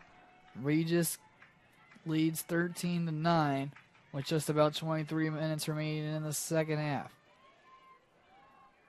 Looking towards goal now in the middle was McCallum, but it goes back to Jessica Berg instead. All the way back for Myers. Sarah Myers held off the score sheet up to this point in the second half, but it doesn't take much for her to get back on the board. On the near side, running into the middle was Berg, but good defending by Carly Fedorowski to push her outside. Now it's Lucy Johnson. Lucy Johnson has the height advantage on Sammy Smith, but is forced to pass it off instead of going towards goal. 30 seconds left on the shot clock as Berg looks towards the net. And that one hits the near side post, and it bounces all the way back out. Shot clock resets at 90 with 22-25 left to go in the first half. Still in possession are the Regis Rangers with a 4-goal lead as it's Peoples. This is what's making a difference for Regis. They're getting second chance possessions on each possession. They're getting another reset, and they're able to wear the defense down. Endless running from Peoples. Gives the ball now to Danye. Winnie Danye. She's scored all of her goals in this second half. She's up to 2 at this point. Thinking about the hat trick, she goes into the middle, but the ball's behind the goal. It's Vanek. Vanek had a free position shot denied by a deflection, and then her second free position shot never came for her. She had to come off. She's back in the game now, as is Sarah Myers.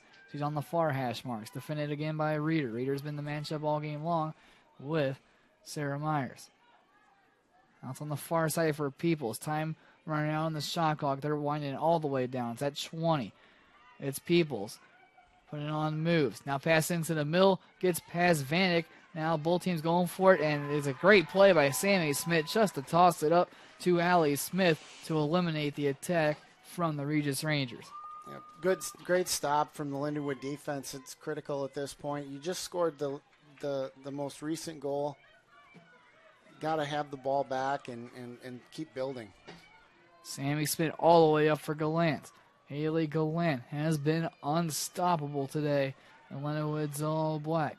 Trying to finally stop her. Swarovski as the whistle is blown on the far side. Timeout, Lindenwood.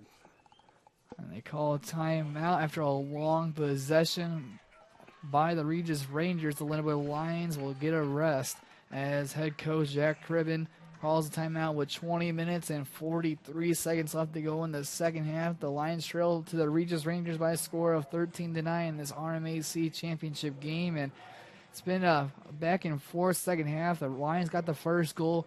Next couple all scored by the Rangers, but now with the momentum is Lindenwood after the Gallant stunning goal. Now that Gallant had the last one, again, she's getting space above goal line extended, up in the 8, has a good look at the goal. She's also looking down, getting a roll off of the pick that she's using, and that player may or may not be open. Good design from Coach Brian Smith running the offense for the Lindenwood Lions. But I got to give a tip of the hat to Regis. The way they're controlling the ball on the offensive end, it's wearing down Lindenwood's defense. Morgan Reeder is hobbling. She's showing her strength by staying out there. Very impressed. But if she's going to mark up with Sarah Myers, she's got to take a good look at, okay, how do you feel? Are you able to continue? That's something the coaching staff's going to have to ask. I don't expect her to come out. No one wants to come out of a game of this magnitude. Nope. The rivalry between Lindenwood and Regis has always been there, and in a conference championship game, it doesn't really get much bigger than this. It's 13-9 out of the timeout. Lindenwood trails by 4, with 20:43 left to go in the second half. Look at the stats quickly. Both goalkeepers are on 6 saves each. The top goal scorer on either side is a tie between Sarah Myers and Kylie Peoples for Regis. They both have 4. The one player with a hat trick for Lindenwood, Sammy Smith, she's on 3. Federowski and Gallant have 2 each. Possession will be with Lindenwood behind the goal. 58 seconds left on the shot clock after the timeout was called by Jack Cribbett. On the far side, Carly Federowski. She's defended by Myers. What a matchup that is. Here goes Federowski. Shot, and that one goes wide. Shooting space. This is going to send Federowski to the line and give her a clean look at the net. It was fouled on the shot. Now, what a chance for her to grab a hat trick, but more importantly, put the Lions just down by 3. Here's Federowski going against Crawford. Top right. Federowski shot, right. Goal. Lindenwood down by 3 as it's Carly Federowski. Drew the foul, got the opportunity, and scored it for Lindenwood. And it's a 13-10 game now with plenty of time still left on the clock. 20 minutes, 29 seconds in the RMAC championship game. If you can continue to drive to the net, get a good look, even if you're not going to get a shot loose, show that you're dangerous and you're going to force your opponent to foul. Just takes you to the line. What a chance for Federowski, her 41st goal of the year. We've seen the Superstars get on the scoreboard in this one. They have come up huge for both of their teams. You didn't expect anything less between Regis and Lindenwood than this. A high-scoring, high contested affair that'll go down to the final whistle. It's a 3-goal game, but Lindenwood scored the last 2. Draws up on the near side, bounces all over, but it's won by Reeder. Tries to soccer juggle it off her thigh, but that means it's going to be won by Kylie Peoples instead. Oh, some great stick work going on from both sides here. And a little sloppy there, but Regis maintains possession. Peoples. McCalloway was the one that lost it for a second, but did a good job in recovery to keep possession. Now it's Lugo. What a game she's had. Pass into the middle. McCalloway shot. What a save. Allie Smith. A great pass again by Sarah Lugo. How many times have we said that in this one? But an even better save by Allie Smith, her 7th of the game. Keeps the game just by 3, where the line's down by 3. It's a 13-10 score still. McCalloway did a great job of sneaking behind the defense and bailing out the Lions was Allie Smith.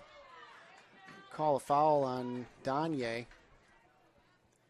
That'll allow Lindenwood to clear the ball. It's Ray. Ray looking to get on the scoreboard for the first time in this one. She passes off behind the goal. Gallant. Why not? She takes on her defender. The defender's Twarowski. Gallant still with it. 40 seconds left on the shot clock as she passes it off to Carly Federowski. The hat trick scorer for Lindenwood. going against Jessica Burke. Here comes Fedorowski. Splits the hash marks, and what a goal that is. Carly Fedorowski, the big game player. Turn it on when it matters most for Lindenwood. Just a 2-goal game. Last 2 goals scored by Fedorowski herself. And the Lions are trailing 13-11 with 18 minutes and 56 seconds remaining in the second half. How about this second half display by the Lindenwood Lions and especially Carly Fedorowski? She did a great job of getting her space. You know, they were shutting her off, so Galan had the patience to wait till she was able to bounce out into space. Took her matchup. Her double came fast, and she let the ball go from a decent distance out. Still able to nail that top right-hand corner. Great location on that shot. The leading goal scorer on the Regis side, Sarah Myers. She has 4. The leading goal scorer on Lindenwood's side, Fedorowski, she has 4. Both the biggest stars are showing up in the RMAC Conference Championship game. It's a 2-goal lead, and Maria Johnson, what a job to win that. Goes past her defenders, takes a bit of a whack, nothing called, and she wins it again, but this time whistle's blown. That's going to go against Lindenwood.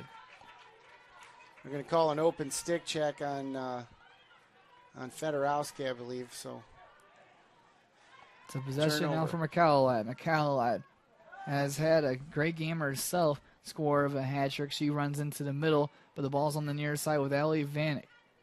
Vanek on our right. Sarah Myers. After 2 long possessions for the Regis Rangers, it's been all Lindenwood in possession, but now they're trying to slow it down and get back into that ball-controlling mood as Kylie Peoples, she'll start to hurry it up. Going against Remy Larson. Quick pass, now it's right in front of the goal. Vanek's shot. Right into Smith's stick. She never moved off her pipe. Great position from the Lindenwood goaltender. How huge has Allie Smith been in this second half? A lot of good scoring opportunities for the Regis Rangers, especially Allie Vanek. But once again, coming up big is Allie Smith. All-around strong performance in this second half from Lindenwood. The offense has been there, so has the goalkeeper. Just need a little bit more offense now as they're down by 2. Good move by Remy Larson on the far sideline. She goes past 1, goes past 2. Now we'll pick up Jessica Burke. Good pass over Burke to Sammy Smith, but Smith didn't see a defender coming. It's a great job by Quigley to knock it out of the stick of Sammy Smith. Great double from Regis. Oh, the looks like Regis timeout. Regis calls a timeout as momentum's all in Lindenwood's favor. Draws applause from both teams as we have a good one on our hands. It's a 2-goal game in Troy. Lindenwood, Allie Smith making those big saves, gets momentum on their side. Then the attack goes forward, and they've been finding the back of the net. But Carly Fedorowski, she's turned it up a notch in the second half, as has Haley Glenn, as has majority of this Lindenwood Lions team. It's made this an exciting affair between 2 of the most talented teams you'll see in the entire country in women's lacrosse here at Lindenwood University. I'm seeing a ton of goals on the scoreboard. Yes, we understand that, but I'm very impressed with both teams defensively. They're able to. The fact Lindenwood's defense is able to hang in for these extended periods of time is impressive. I'd like to see them hang on to the ball a little bit more on offense once they're able to draw level and wind a little bit of clock, give the defense a bit of a rest. They've played very, very well. Smith is seeing the ball quite well. That she's stopping the shots that she's supposed to stop. We'll see how this happens. The biggest thing that I'm looking at right now is mistakes. You know, who's going to make the fewest errors between now and the end of the game? That'll tell you who wins. And a physical game like this with a lot of running on a bit of a warmish day here at St. Charles, Missouri. Kind of think once the game gets later and later, players get more and more tired, where the mistakes start to increase on both sides due to fatigue. Well, fatigue is something you've got to work through. Both teams, like I said earlier, are in very, very fit teams. There's no excuse for that. There's not going to be an advantage either way as far as fitness goes. So it's going to be an question of who's going to stay focused, who's going to win the mental battles, make the right pass, make the right catch, see the ball into your stick, do all the fundamentals correctly. It'll be a possession out of the timeout with 17 minutes left to go in this second half. Regis has the ball on the far side, and the speed from Maya Quigley on display. No signs of fatigue from her as the whistle's blown on the far side. They're going to call Paige Sutton for a foul, and what that'll do is reset the shot clock at 90. They'll give Regis plenty of time to do whatever they desire on the offensive end. It's Kylie Peoples. 6 shots for her. 4 of those have found their way past Allie Smith. Spreading the field here in a 3-2-2, and it's going to give Quigley a look at the backside of the play. It's Peoples defended by Carly Fedorowski. Fedorowski forces the pass behind the goal. Smith comes out of her goal to challenge that pass behind her own net as Sarah Lugo passes to McCallad. Now quickly to Myers. Sarah Myers in the middle. Here she goes, on to her right. Takes a bit of a collision. Good now defense. Pulls it into the middle. Pass is a loose one, and it goes wide of everything. It'll be a Lindenwood possession. Another strong defensive couple minutes for the Lions. Forces another turnover and another possession in favor of the hosts. Well, it's a big stop here for Lindenwood. Getting forcing an error, not just making a stop, but Regis showing that they're human and making a mistake. So that's got to be a big lift for the Lions. It's Geronimo. Johnson's in the middle with Fedorowski, as well as Sammy Smith, all the way up Ray, Gallant, and then Wildheart. Or no, Paige Sutton, rather. Now look at this run by Remy Larson. She goes over to Sutton. Sutton to Gallant. In the middle is Wildheart. Good spin by Gallant. Runs right past Ray. 45 seconds left on the shot clock as Lindenwood's number 42 has it on the near side. Looking for her 3rd goal of the game or her 3rd assist or Lindenwood's 12th goal. Again, a screen from Ray. Gallant. She's going to use Fedorowski again, but drops the ball, and she's got to come up with it here. And she does. It's still rolling, however. She hit it for a second, but it bounces out, tries to go out of play, and it's still both teams battling for it. Waiting for a whistle, nothing calls it, stays in, and now it goes out. It'll be a Lindenwood possession with Fedorowski on the far side. This should reset the shot clock, but it doesn't, so Lindenwood under 10. 5 seconds now. Fedorowski needs to hurry. 3 seconds. Carly Fedorowski looks into the middle for Wildheart. 1 second. The shot comes in, and it goes in right before the shot clock expires. Emma Wildheart, what a way to get your first goal of the game. With 1 second left on the shot clock, she sent it towards goal and finds the back of the net, and it's 13-12. She had just enough time to take a little half cradle and throw it on the back pipe, and excellent handle and even better finish from Emma Wildheart. And give Fedorowski an assist on that one. Her 22nd goal of the year, maybe her biggest goal of the season to this point. It's a 1-goal game. And what a job by Lindenwood to climb back into this one. Down by a score of 13-8 at one point. Now they're down by a score of 13-12. As Johnson goes into the middle for the line, she'll be going against Peoples on the draw. Lions have scored the last 5 goals. Again, game of runs. Nobody out of it. A little under 15 right now. This is anybody's game. Draw controls become pivotal.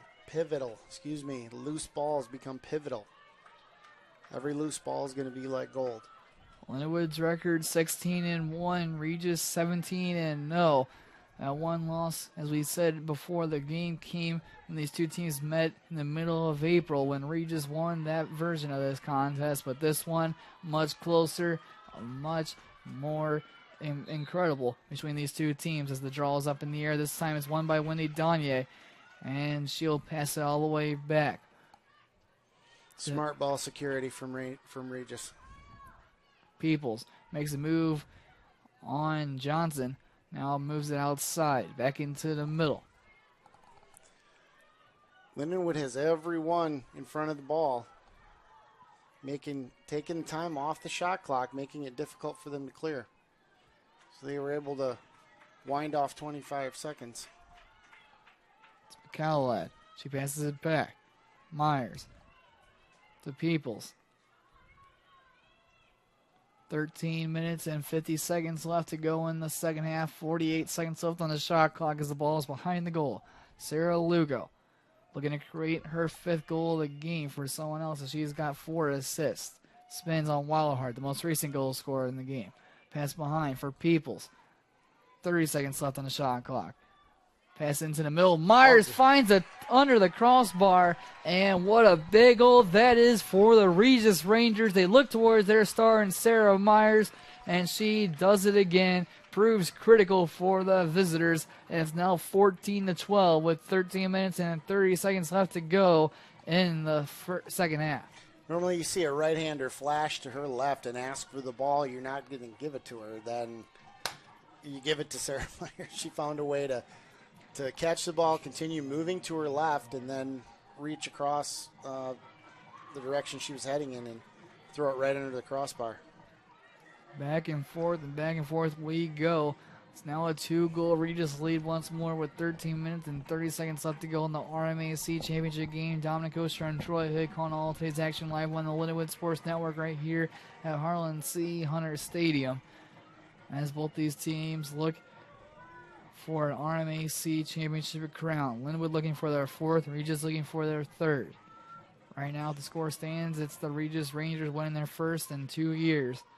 But there's still a lot of time left for either of these two teams to continue their offensive strong performance. In the middle, it's Falk for Lindenwood and Peoples for the team in all white.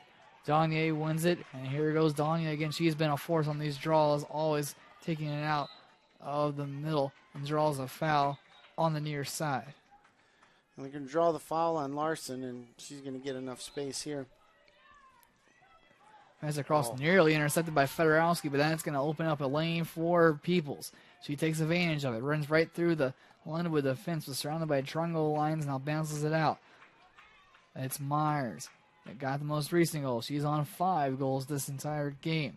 On her left, Myers still going. A lot of players in black and around her, so she passes it over to Peoples. Peoples has been the outlet for a lot of dangerous runs for the Regis Rangers. Now it's Myers again. One-on-one with Reeder. 40 seconds left on the shot clock. As the shot comes in, McCallad's effort goes wide. Yep. No reset there. So they'll re-trigger with Lugo and see what they can make happen. Lugo's looping pass goes back to the 20-yard line for Peoples. A lot of room for Peoples on her left side. Now passes behind the goal. Into the middle. That great stick. Pfizer in the fence. And a shot comes in, and a save made by Allie Smith. Looking to find the back of the net was Allie Vanek. Unable to do so as the save was made by Smith. And the shot clock resets. Oh, they're going to say, I'm not sure what the signal was here, but they're going to say that was a, I believe this is the call, and I will probably get it wrong, so let's qualify that. That there was a something akin to a play on. She was able to get a shot loose. The save came to Smith, and then so Lindenwood's going to be awarded the ball. I'm not positive on that. Let's see what the call is. Lindenwood's being awarded the ball, but all 3 officials are coming together, making sure they get this right. The conference right around the 10-yard line. Either way, it's going to be a big Lindenwood possession. A dangerous Regis attack was a long-lasting one, but Lindenwood saw it to the end as they'll now take possession. With the ball, Remy Larson down the middle. No one even near, so she'll continue her run past the 45. Now looks for the pass and goes to Paige Sutton. Sutton's got 1 goal in the game on just 1 shot, as now it's behind the goal with Gallant. Lions in need of another goal. They're down by 2 with 11 minutes and 50 seconds left to go in the second half. Back to Fedorowski, staying at the 20-yard line. What a performance by her all game, but especially in this second half. She's earned a hat trick and earned 4 goals. Now they're sending a defender hard out to Fedorowski and backing her up. Don't be surprised if Hagberg comes off the wing on this. Well, she did against Colorado Mesa, but instead she passed it off to Fedorowski. Now it's to Hammonds. Back to Fedorowski. She's been the one controlling this entire possession for the Lions at the very top. Goes back to Hammonds. Looks right. Hagberg into the middle for Fedorowski. Yep, it's that skip pass they want. They're playing a matchup zone. Ball into the middle, and a Nice whistle shooting blown. space. Great job from Paige Sutton. Immediately upon catching that ball, she looks toward the net and looks to be in a position to shoot. That's enough to draw the shooting space foul and put the freshman on the line. One of the biggest occasions for her in her Lindenwood career up to this point. Here she comes. Paige Sutton's shot, and that checked. one was denied. Good stop by Crawford. And with a shot clock reset, Regis takes over as they have a 2-goal lead with under 11 minutes left to go in the second half. Give credit to Sarah Kate Dome coming in with the check on that. Weaken the shot and allow the goaltender to make the save. On the near side, it's a long, powerful run by Schmuller, and now she'll have to run back after giving it off to Kylie Peoples. The Regis crowd gives her a hand for her effort all the way up the field. 10 minutes and 30 seconds now remain. 14 goals for the Rangers, 12 for Lindenwood in the RMAC Championship game. Look for Regis to wind this one down. They're going to want to get a look at the net, but they want to take clock off. They've taken 50 seconds off the shot clock to this point. Now there are 35 seconds remaining as Vanek runs back onto the field, still without a goal in this game, but she's been dangerous in the second half, according to shots, both of them denied by Lindenwood. It's now Peoples again with 20 seconds left. Here goes Peoples on her left. Now she'll slow it down on the near side. Goes to Danye. Wendy Danye signals the players around. Now 10 seconds left on the shot clock. Wendy Danye thought about going in. Now denied. That's knocked away by Reeder. They try to get it out, and they do. Hagberg. And now it's hit on the ground. Whistle blown. Lindenwood And ball. that one's going to go against Regis. Another strong defensive possession for Lindenwood, but time is running out. There are 9 minutes and 30 seconds left to go in the second half. Lindenwood trails 14-12, but they have the ball. Calling into the middle is Hagberg, and she'll pass it off quickly back to Allie Smith. Allie Smith, 9 saves on the game for Lindenwood between the pipes. Now it's Larson. This is the one you want carrying the ball. She's going to carry a lot of speed through the middle of the field and be able to turn it on if she has to go for herself. Goes past her one defender. Now into the middle. Passes all the way across. Good job going down to her knees by a Reeder. On the near side, it's Megan Ray. Rather quiet game for Megan Ray, but it takes one opportunity for her, as we say about a majority of these players, how talented they are, to get one good opportunity for themselves to find the back of the net. 50 seconds left on the shot clock. Pass back to the 25-yard line. Now past the 20. It's Sammy Smith. Sammy Smith thought about the shot. Now is forced to pass it back. She thought she was going to get a shooting space call. Not there from the officials. They'll have to continue. It's Haley Gallant, still in search of her hat trick. 30 seconds left on the shot clock. Screen set by Ray. Gallant continues her run now to the near side. Takes a couple of whacks. Now goes back to Sammy Smith. Takes a couple of bounces past Smith, but it's picked up by Reeder. Good job by Reeder. Now 15 seconds left on the shot clock. Lindenwood has to hurry. Ray behind the goal. 10 seconds left. Megan Ray still looking for room. Good defense by Berg. Pass to Gallant. Gallant shot off the crossbar, and it's going to reset the shot clock at 90 as it rolls all the way out of play. What an effort by Haley Gallant. A long Lindenwood possession nearly led to a goal, but it'll still be in the hands of the Lions. With 7 minutes and 50 seconds left to go in the RMAC Championship game, they still trail by 2, but it's Carly Fedorowski on the far side, defended by Quigley. Fedorowski spins to her left, draws the foul. This will put Fedorowski back on the line. Well defended from Quigley, and I believe it was Dawn just behind Quigley that was coming to support the ball, and Fedorowski's look at the goal gave that shooting space foul. Fedorowski shot, goal! Huge goal for Carly Fedorowski. Her stunning RMAC Championship game performance continues. Her 5th goal of the game, and it's a 1-goal game with 7 minutes and 43 seconds left to go in the second half. Buckle up, everyone. This one's going to go down to the wire. She took one step to the goal and said, forget it. I am putting this in the same place I've scored the last 3 times. Very wise move on the part of Fedorowski to just locate the ball where it's got to be doesn't have to be hard. It just has to be on cage and in the spot you want to put it. And off stick high is the ticket. It seems to be on Crawford. That's where they're falling. Florowski with her 5th goal of the game, 43rd of the season, her most in a single game since back on April 20th. And the Lions won by a score of 18-15. She's coming up huge again. Tied for the most goals in a single game this season for her. In the middle, it's Peoples for the Rangers. Draws up in the air. It's a big one. And this one's going to be won by Lindenwood. Morgan Reeder past the 30-yard line and past the 20. And she takes a whack, and she'll keep on going. Morgan Reeder was important in the last goal. She kept the possession for Lindenwood before it could roll out, and that led to the Lions' 2 possessions and the goal that made it a 1-goal game in the RMAC Championship game. It's Gallant who'll slow it down. 70 seconds left on the shot clock. Gallant's going to look at Twarowski again. They've been having at it all game long. It's been a very good matchup. Reeder is still hobbling, but she's going to continue to play. And Fedorowski's going to come on. Looks like she's going to set a screen here for Gallant. Let's see how she uses it. Does not use it.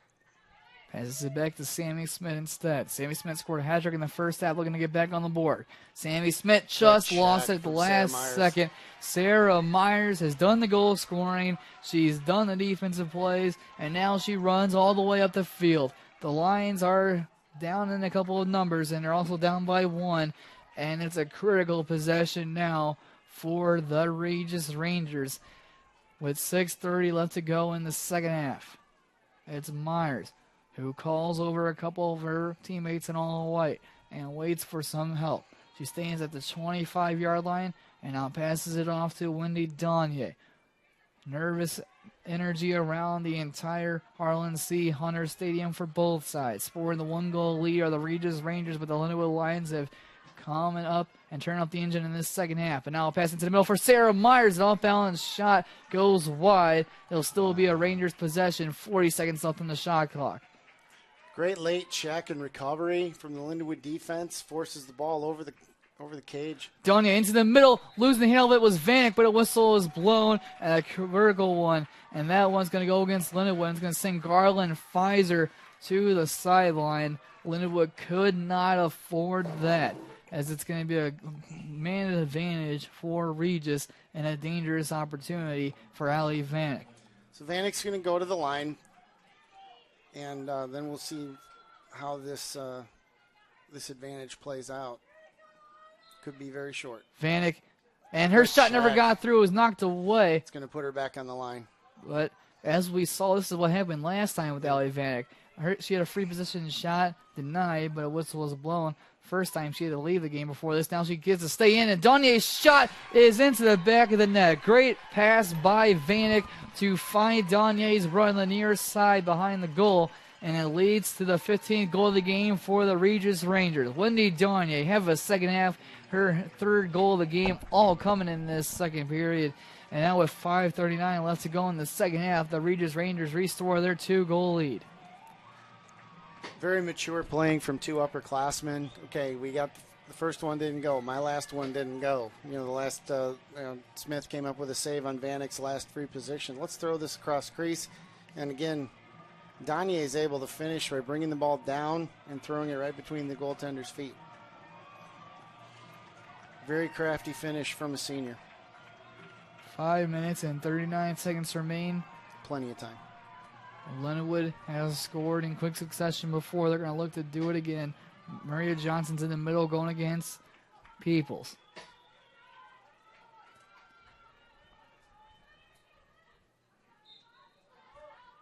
That one's up, and it's won by Lindenwood. Remy Larson down the middle. She quickly sprints past her couple of defenders and now slows it down at the 25-yard line.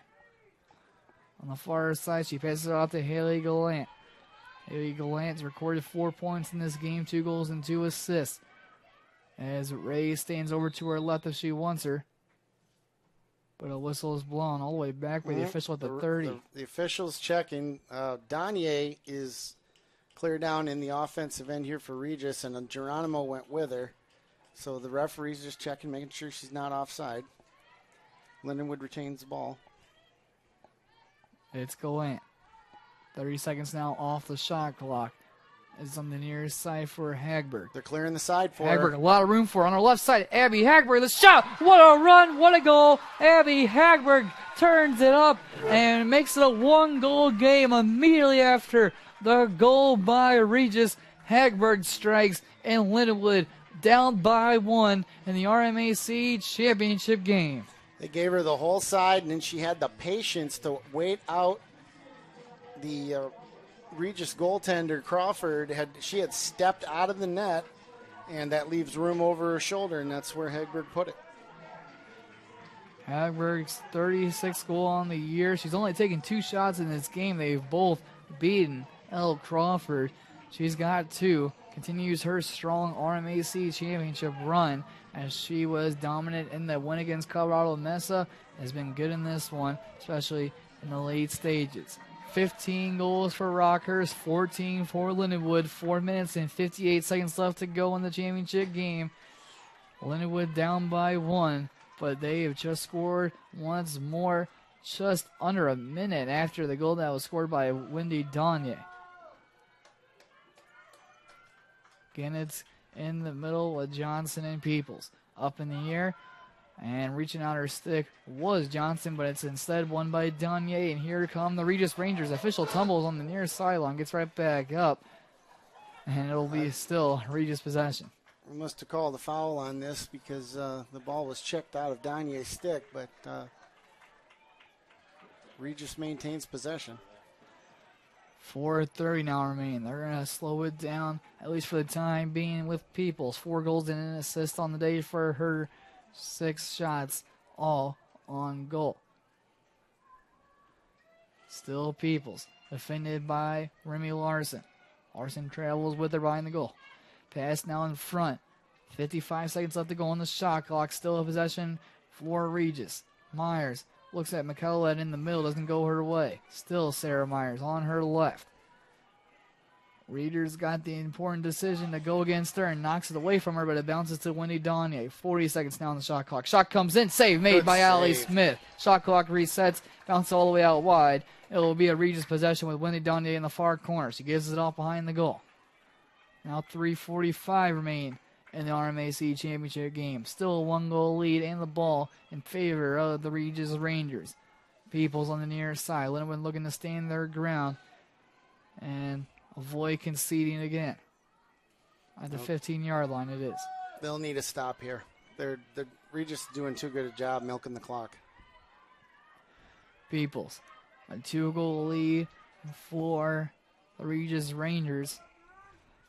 Would nearly put this game away with how well they do hold on to possession, how well they do take off the time off the scoreboard. Now it's McCalloway. She has a hat trick. Thought about passing into the middle, doesn't. 3 minutes remaining on the game clock, 43 on the shot clock as McCalloway still holds on to it. Now finally passes it off. This time it's Peoples. Peoples at the 15, goes inside. Kylie Peoples fakes a move, now stands at the 15 again. Remy Larson all on her. Now under a toss pass, nearly found its way to Berg. Both teams going for it, and that's going to be a possession for Lindenwood. They needed that stop, and they got it. Whistle in favor of the Lions. They're down by 1, but they have possession with 2:42 left to go in the second half. Megan Ray is screaming for the ball here. It's Geronimo. But they're unable to see her. She's all the way up on the other 35-yard line on the complete opposite side of the ball. Well, there was nobody within 20 yards of her, so worth looking at right off the whistle, but not there right now. Larson all the way up. It's Wildheart. And timeout, Lindenwood. And a timeout's called by head coach Jack Cribben. He'll slow it down. There are 68 seconds left on the shot clock. 2 minutes and 20 seconds left in the second half. 15-14 in favor of the Regis Rangers. And Coach, what do you think head coach Jack Cribben is telling his team down there when they're down by 1 in this critical moment of their season? They've got to score. I mean, this is the last. You've got to treat this as the last possession. It may not be, but if you're going to count this one down, it's going to get under a minute and a half with with only 50 seconds coming off the clock. So you have to treat this as your last possession. Regis can kill the game with one. So this is a must-score situation for the Lions. At least they're going to treat it like that. And I would expect a pick and roll here on the far side with Gallant and Fedorowski. And if it's coming from the other side, we'll see if what kind of gas Abby Hagberg has in her tank. So they've both shown to be a threat on either side. So we'll see how this works out. Head coach Jack Cribben tries to call up the perfectly designed play that could decide the conference season for the Lindenwood Lions. They're down by 1, but with the ball, with the momentum, with the crowd behind them. There are just 2 minutes and 20 seconds remaining in this exciting finish. The RMAC Championship game is Donna Coaster along with Troy Hood calling it right here on the Lindenwood Sports Network. What a season it's been for both teams. No surprise that it's coming down to this for both sides in their RMAC Championship runs. But wouldn't overtime be fun? I mean, that's what we're looking for here. And the only way for this game to get even better would be with overtime. We'll see if it gets to that stage. Lindenwood hopes it does. It's Abby Hagberg. Regis is pressing out. Hagberg onto her left. Into the middle. Past the stick of Wildheart to the far side now for Sun. Paige Sun spins it onto her right. Still plenty of time on the shot clock with 50 seconds as Wildheart makes a move in. She's defended by Sarah Myers. Gonna get a pick. And that pick set by Hagberg. Now goes to Hagberg. On her left, Abby Hagberg. A couple pump fakes. Still looking for room. Passes behind the goal for Haley Gallant. 38 seconds left on the shot clock. 1:48 left on the game clock. It's Haley Gallant with the Lions down by 1. Gallant bouncing out to the 20-yard line for Wildheart. 25 seconds on the shot clock. Pass into the middle. Shot comes in. It's a game-tying goal by Hammonds. And the RMAC Championship game is knotted at 15 apiece with just 1:34 left to go in the second half. Great cut from Alex Hammonds, and she got absolutely hammered from behind. So the officials are talking about what happened. I don't think anything will come of it as the goal was scored. They're going to need to check the goal scorer's stick before they get a draw off. So we'll see if anything comes to bear. I doubt anything will come to it. Now it's going to be interesting to see who Lindenwood decides. Oh, no, they're still talking about whether or not that's a goal. Let's see what happens. And Brian Smith and Jack Cribben call their personnel over briefly. And I'm very curious to see who Lindenwood sends out to take the draw. I'm expecting Maria Johnson. She's taking a majority of them on the day for Lindenwood as both teams get a moment to rest and get some water in as we wait. Explanations coming. Okay, so the flag came out, and it goes back in the pocket if a goal is scored. So no continuing foul. Hammonds is pleading her case, but to no avail. This is going to be even up. What a game.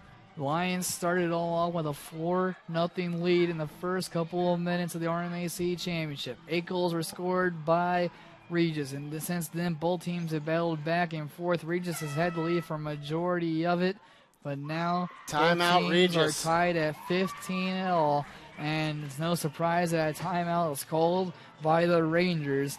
Give their teams time to rest, time to think. No bigger moments of this season have come until this point. 1:34 remaining.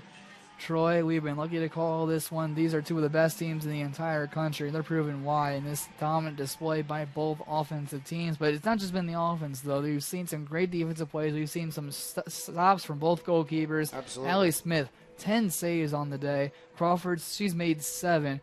Neither of these two teams are letting up on either side of the ball, making it such an exciting RMAC Championship game. Absolutely. There's a lot to be happy about from both goaltenders. I mean, there's 30 goals up, but both goalies have made some outstanding saves, especially on free positions, to be able to keep their teams in the game. And now it's going to come down to this draw.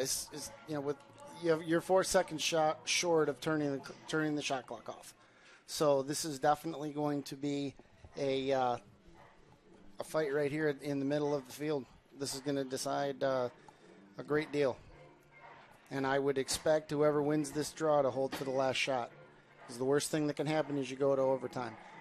Or with that scenario. The absolute worst thing that can happen, however, is giving up the ball in your offensive end and giving up a fast break. So ball security is going to be a big thing.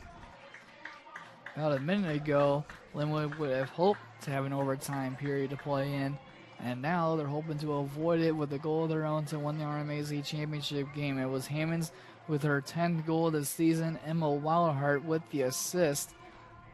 And they're saying there will be a yellow card on Lauren Hurd. So this will put Regis down a player. Very critical. What an opportunity for the Lindenwood Lions. It starts on the draw, as you mentioned, Troy. Maria Johnson's in the middle. She's going against Peoples. We've seen that matchup all game. Hammond stands on the sideline for the Lions. As the last minute and 34 seconds of regulation are underway. It's up in the air, and it's won by Peoples. What a job to battle against Maria Johnson, who now runs over to the sideline. She'll get a rest for Lindenwood. She'll sub off, and Alex Hammonds will come on, and you can expect Regis to hold for the last shot here. And Lindenwood's going to send Elena Geronimo out to cover Peoples. As Troy said, there are 4 seconds separating the shot clock and the game clocks, so if they wanted to, they could take this down as far as they possibly can, up to 4 seconds. Lindenwood now in a backer. Remy Larson is playing that position. She's going to support the ball wherever it goes. It's behind the goal. Look to take the ball away. Wendy Danye against Fedorowski. Danye scored 3 in this second half. She's been the force along with Sarah Myers and Kylie Peoples. Allie Vanek, she has an assist, still looking for her first goal. 33 seconds left in the second half. 30 seconds left on the shot clock as the pass goes behind the goal for Danye. Wendy Danye waiting for the opportunity to strike. The pass into the middle. It's Vanek, and she lost the handle of it. Lions have possession. Shot clock is off. Remy Larson, she slows it down with 14 seconds left. Instant pressure. Allie Smith has it now. She passes it along the ground to Geronimo. 7 seconds left. Here's Fedorowski. Time running out. 3 seconds left. Fedorowski into the middle, and this RMAC championship game is going to overtime. The Lions have 15. So do the Regis Rangers. No better way for this game to be decided than an overtime period. Now this will be fantastic. I mean, both teams are obviously exhausted, but not totally out of gas. This is still going to be a very well contested game, and it's going to come down to, again, another draw control. Let's go ahead and get a short break right now here before overtime starts. We've got 5 minutes on the Lindenwood Sports Network.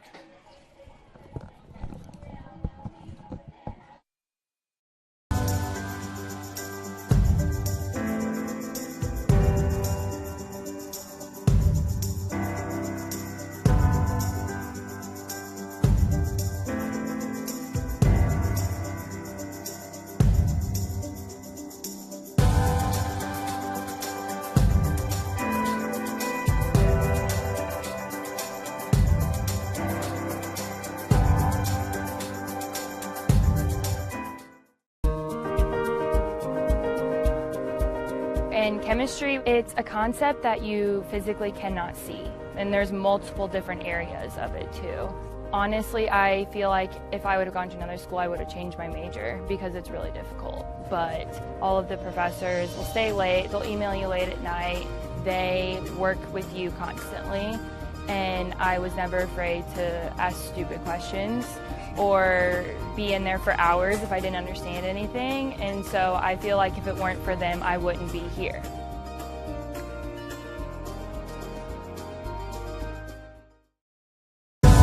Welcome to the Exercise and Performance Nutrition Lab at Lindenwood University.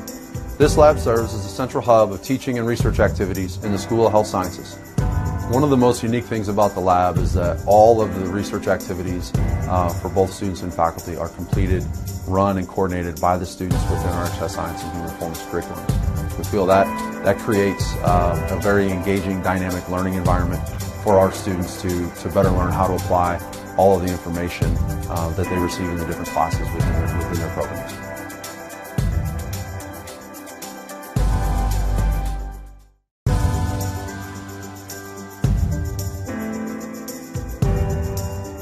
I would say that the best part about St. Charles is it's a big city with a small city feel. So being at Lindenwood, I just really feel like I'm in more of like a community, whereas in St. Louis, I didn't like the hustle and bustle of being downtown. St. Louis, it's only about 20 to 30 minute drive depending on traffic. Being a student at Lindenwood University, we're about a 20 to 30 minute drive away from Forest Park, and what's convenient about that is there's running trails, there's a golf course, and there's a zoo that's free to the public as well. You'll spend less time trying to figure out what to do, and you can just go over there and pick and choose from the 500 acres of space there is. So there is a hockey team, Major League Baseball, so there's a lot of fun stuff down there. There's always some event happening downtown, but also just in the general St. Charles area.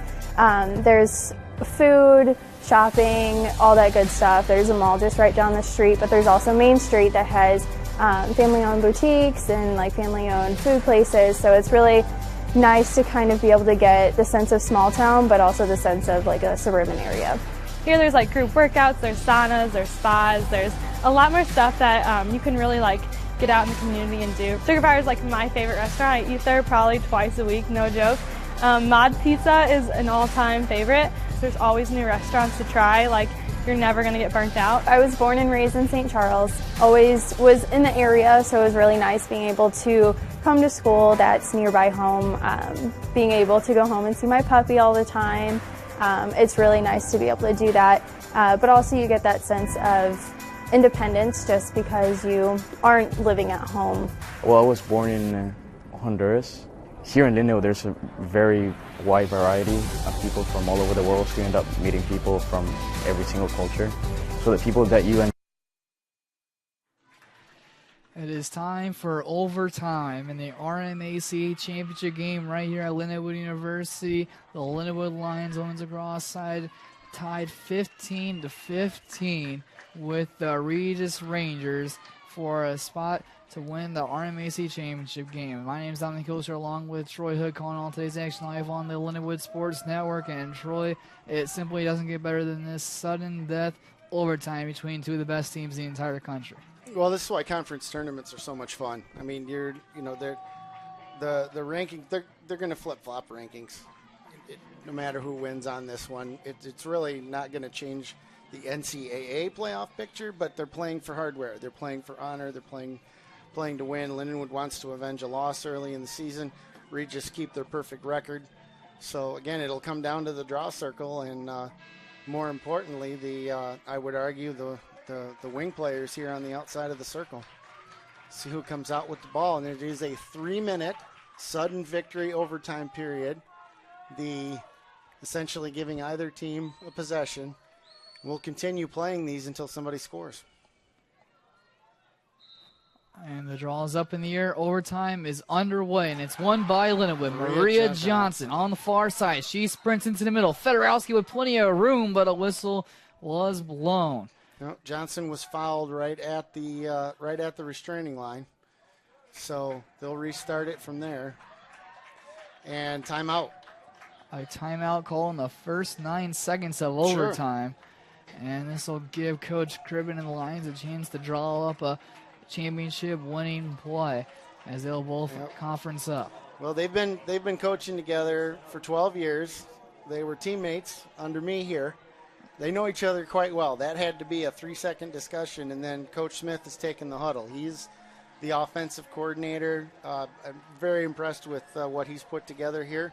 So they're going to look to their, I won't even say book. They got a whole luggage rack full of stuff. So no telling what's going to come out of here. It may be something we haven't seen all game, but I would expect this ball is going to start with Hagberg being on that side of the field, on the lefty side, and we'll see where it goes from there. But you can bet they're looking to head straight for the goal, and this is going to be a high shot. So we'll see what comes of it. Regis is going to start with 4 players right around the ball, seeing as the ball is to the middle of the restraining line. This will be Carly Fedorowski to start with the ball. Fedorowski has scored 5. Sarah Myers on the other side, she's scored 5. The 2 top goal scorers have shined the brightest here in this RMAC championship game, but looking for another star, another hero to win the RMAC championship are the Lindenwood Lions. They have the ball with Geronimo. Down to the near side for Remy Larson. She'll run on the near side. Yep, they'll clear it as a team. Haley Glant has it, but another whistle is blown. And it's going to be a possession. Saying Lindenwood was offside. Unbelievable. Possession now for the Regis Rangers. And that stops the Lindenwood attack. With 2 minutes and 38 seconds remaining, that possession took 22 seconds off the clock here in the first overtime period. Now it's a Regis ball, and here comes Quigley. She has shown that speed all game. Despite being in overtime, she is still running like it's the first couple of minutes of the first half. She passes it off to Jessica Berg. Here comes Berg on the far side. In the middle is McCallowad if she wants her. Instead goes back to Peoples. Why not with how Peoples has played this game? To Sarah Myers. Looking for her 6th goal of the RMAC championship game. She shot, save made, or did it hit the crossbar? Either way, it's a denial of a goal for the top goal scorer on the Regis side, and Myers. And Lindenwood will clear it away. And got it on the near side. Great loose ball from Carly Fedorowski right in front of her own goal. And what are they going to say? No, they're going to say that's an illegal check, forcing Morgan Reeder out of bounds. So Linden will retain the ball. And they'll just require a little more time. What a start to this overtime period. We've seen Sarah Myers hit the post, a couple of close possessions, and now it's a Lindenwood ball. 55 seconds left on the shot clock as Lindenwood has it around midfield. It's Geronimo, the defender. She'll keep going forward. Why not? Alana Geronimo passes it back for Reeder. On the far side, Lindenwood has possession. That's Hagberg. Yep, she's by herself. They never want her by herself with the way she can make lasting they're clearing runs. the whole side for her. Hagberg passes behind the goal. It's Ray. Only 30 seconds left to shoot. Under 30.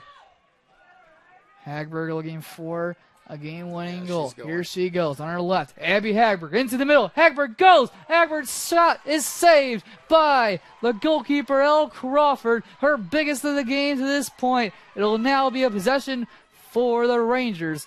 And it looks to be a timeout called, a smart timeout, as Crawford was in danger behind the goal. Instant pressure by Lindenwood.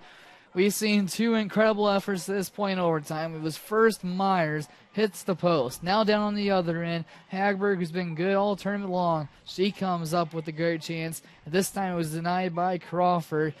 End-to-end action with just 51.6 seconds remaining in overtime, first overtime period. Score still 15-15. It'll be a possession for the Regis Rangers after this timeout break. Well, this will be a point where Lindenwood's ride is going to have to, the redefend is going to have to come up to the plate.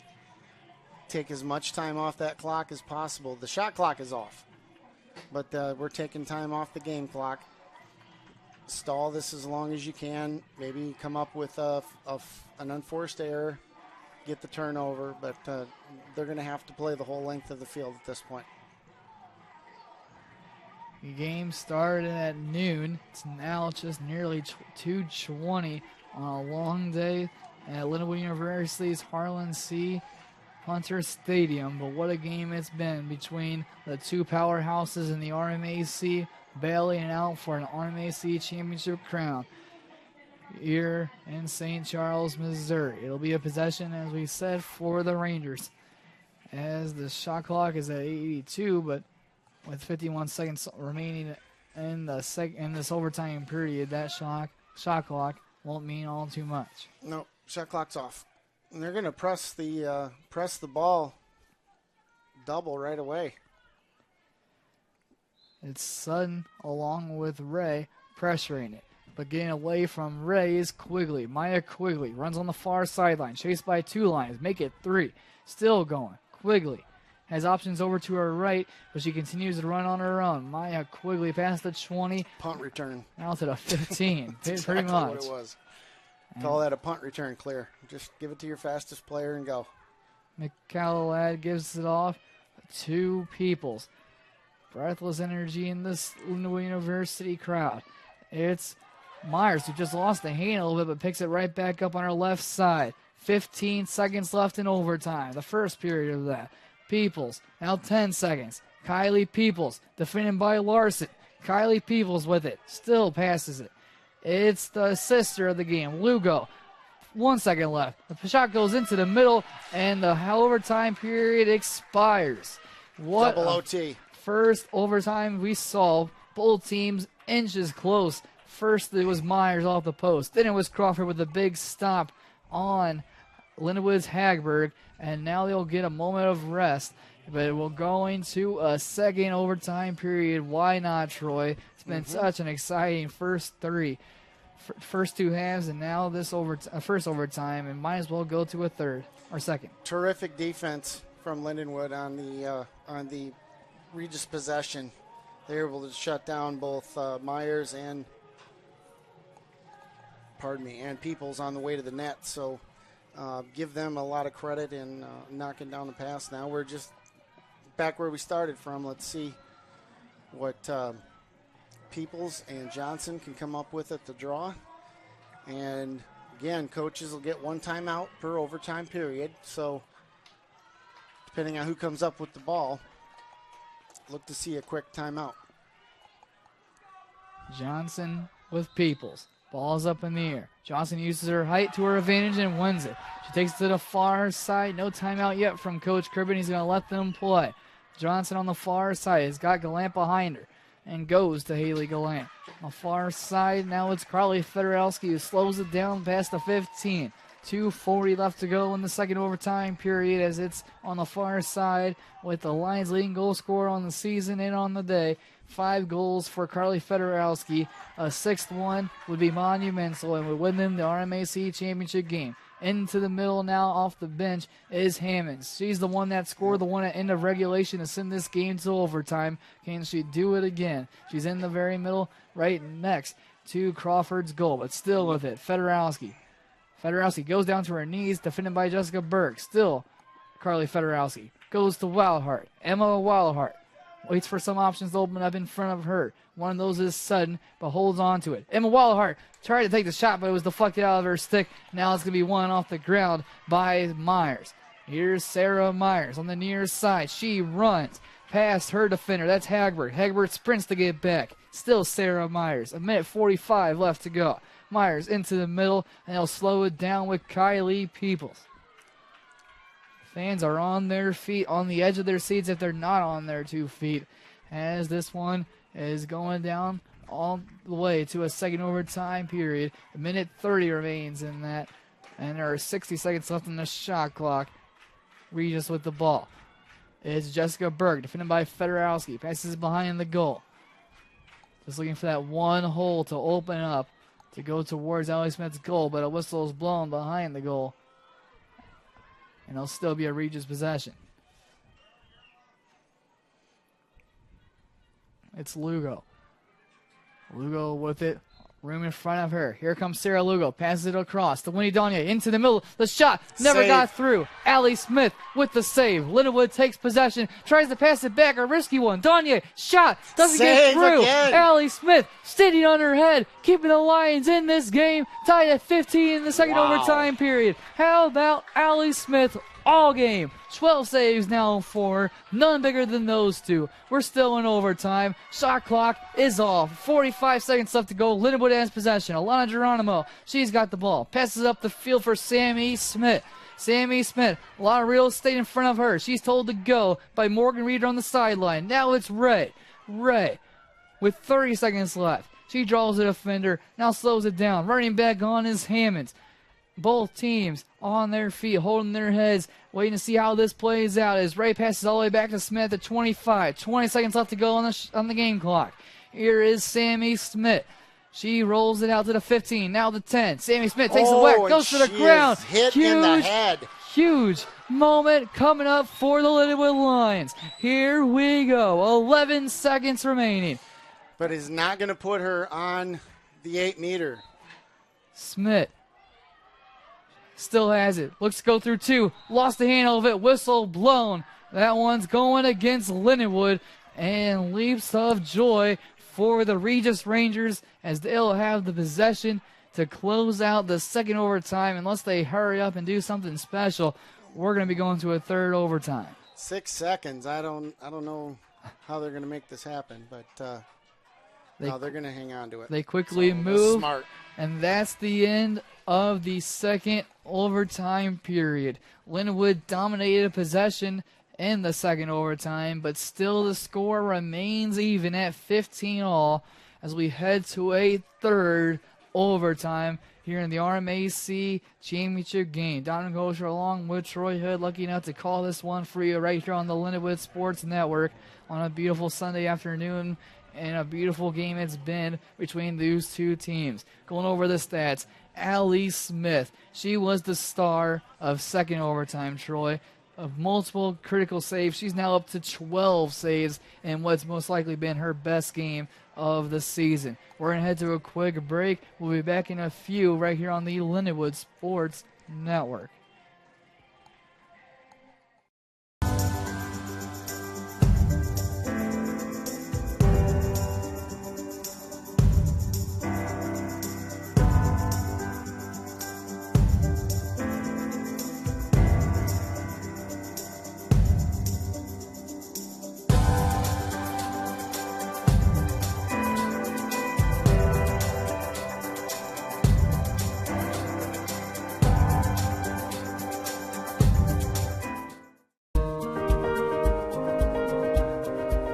In chemistry, it's a concept that you physically cannot see, and there's multiple different areas of it too. Honestly, I feel like if I would have gone to another school, I would have changed my major because it's really difficult. But all of the professors will stay late, they'll email you late at night, they work with you constantly, and I was never afraid to ask stupid questions or be in there for hours if I didn't understand anything, and so I feel like if it weren't for them, I wouldn't be here.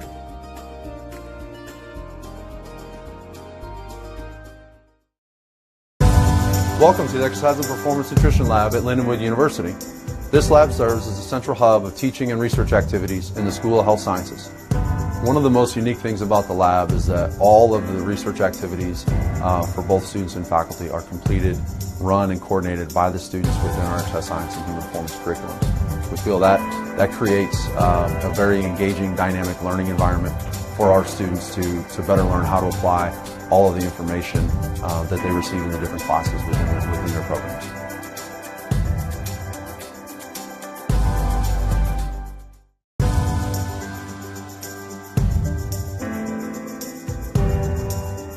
I would say that the best part about St. Charles is it's a big city with a small city feel. So being at Lindenwood, I just really... And here we go. It's been a marathon between those two teams. The Regis Rangers and the Lindenwood Lions, one loss combined between them. They're going to a triple overtime period here at Harlan C. Hunter Stadium in the RMAC Women's Lacrosse Championship game. 15-all. Allie Smith, as we said before the break, started the second overtime with multiple critical saves, 2 in quick succession. She keeps this game going, and Lindenwood looks to win their second RMAC championship game in a row in favor of their goalkeeper, who has stood in her head all game for this team.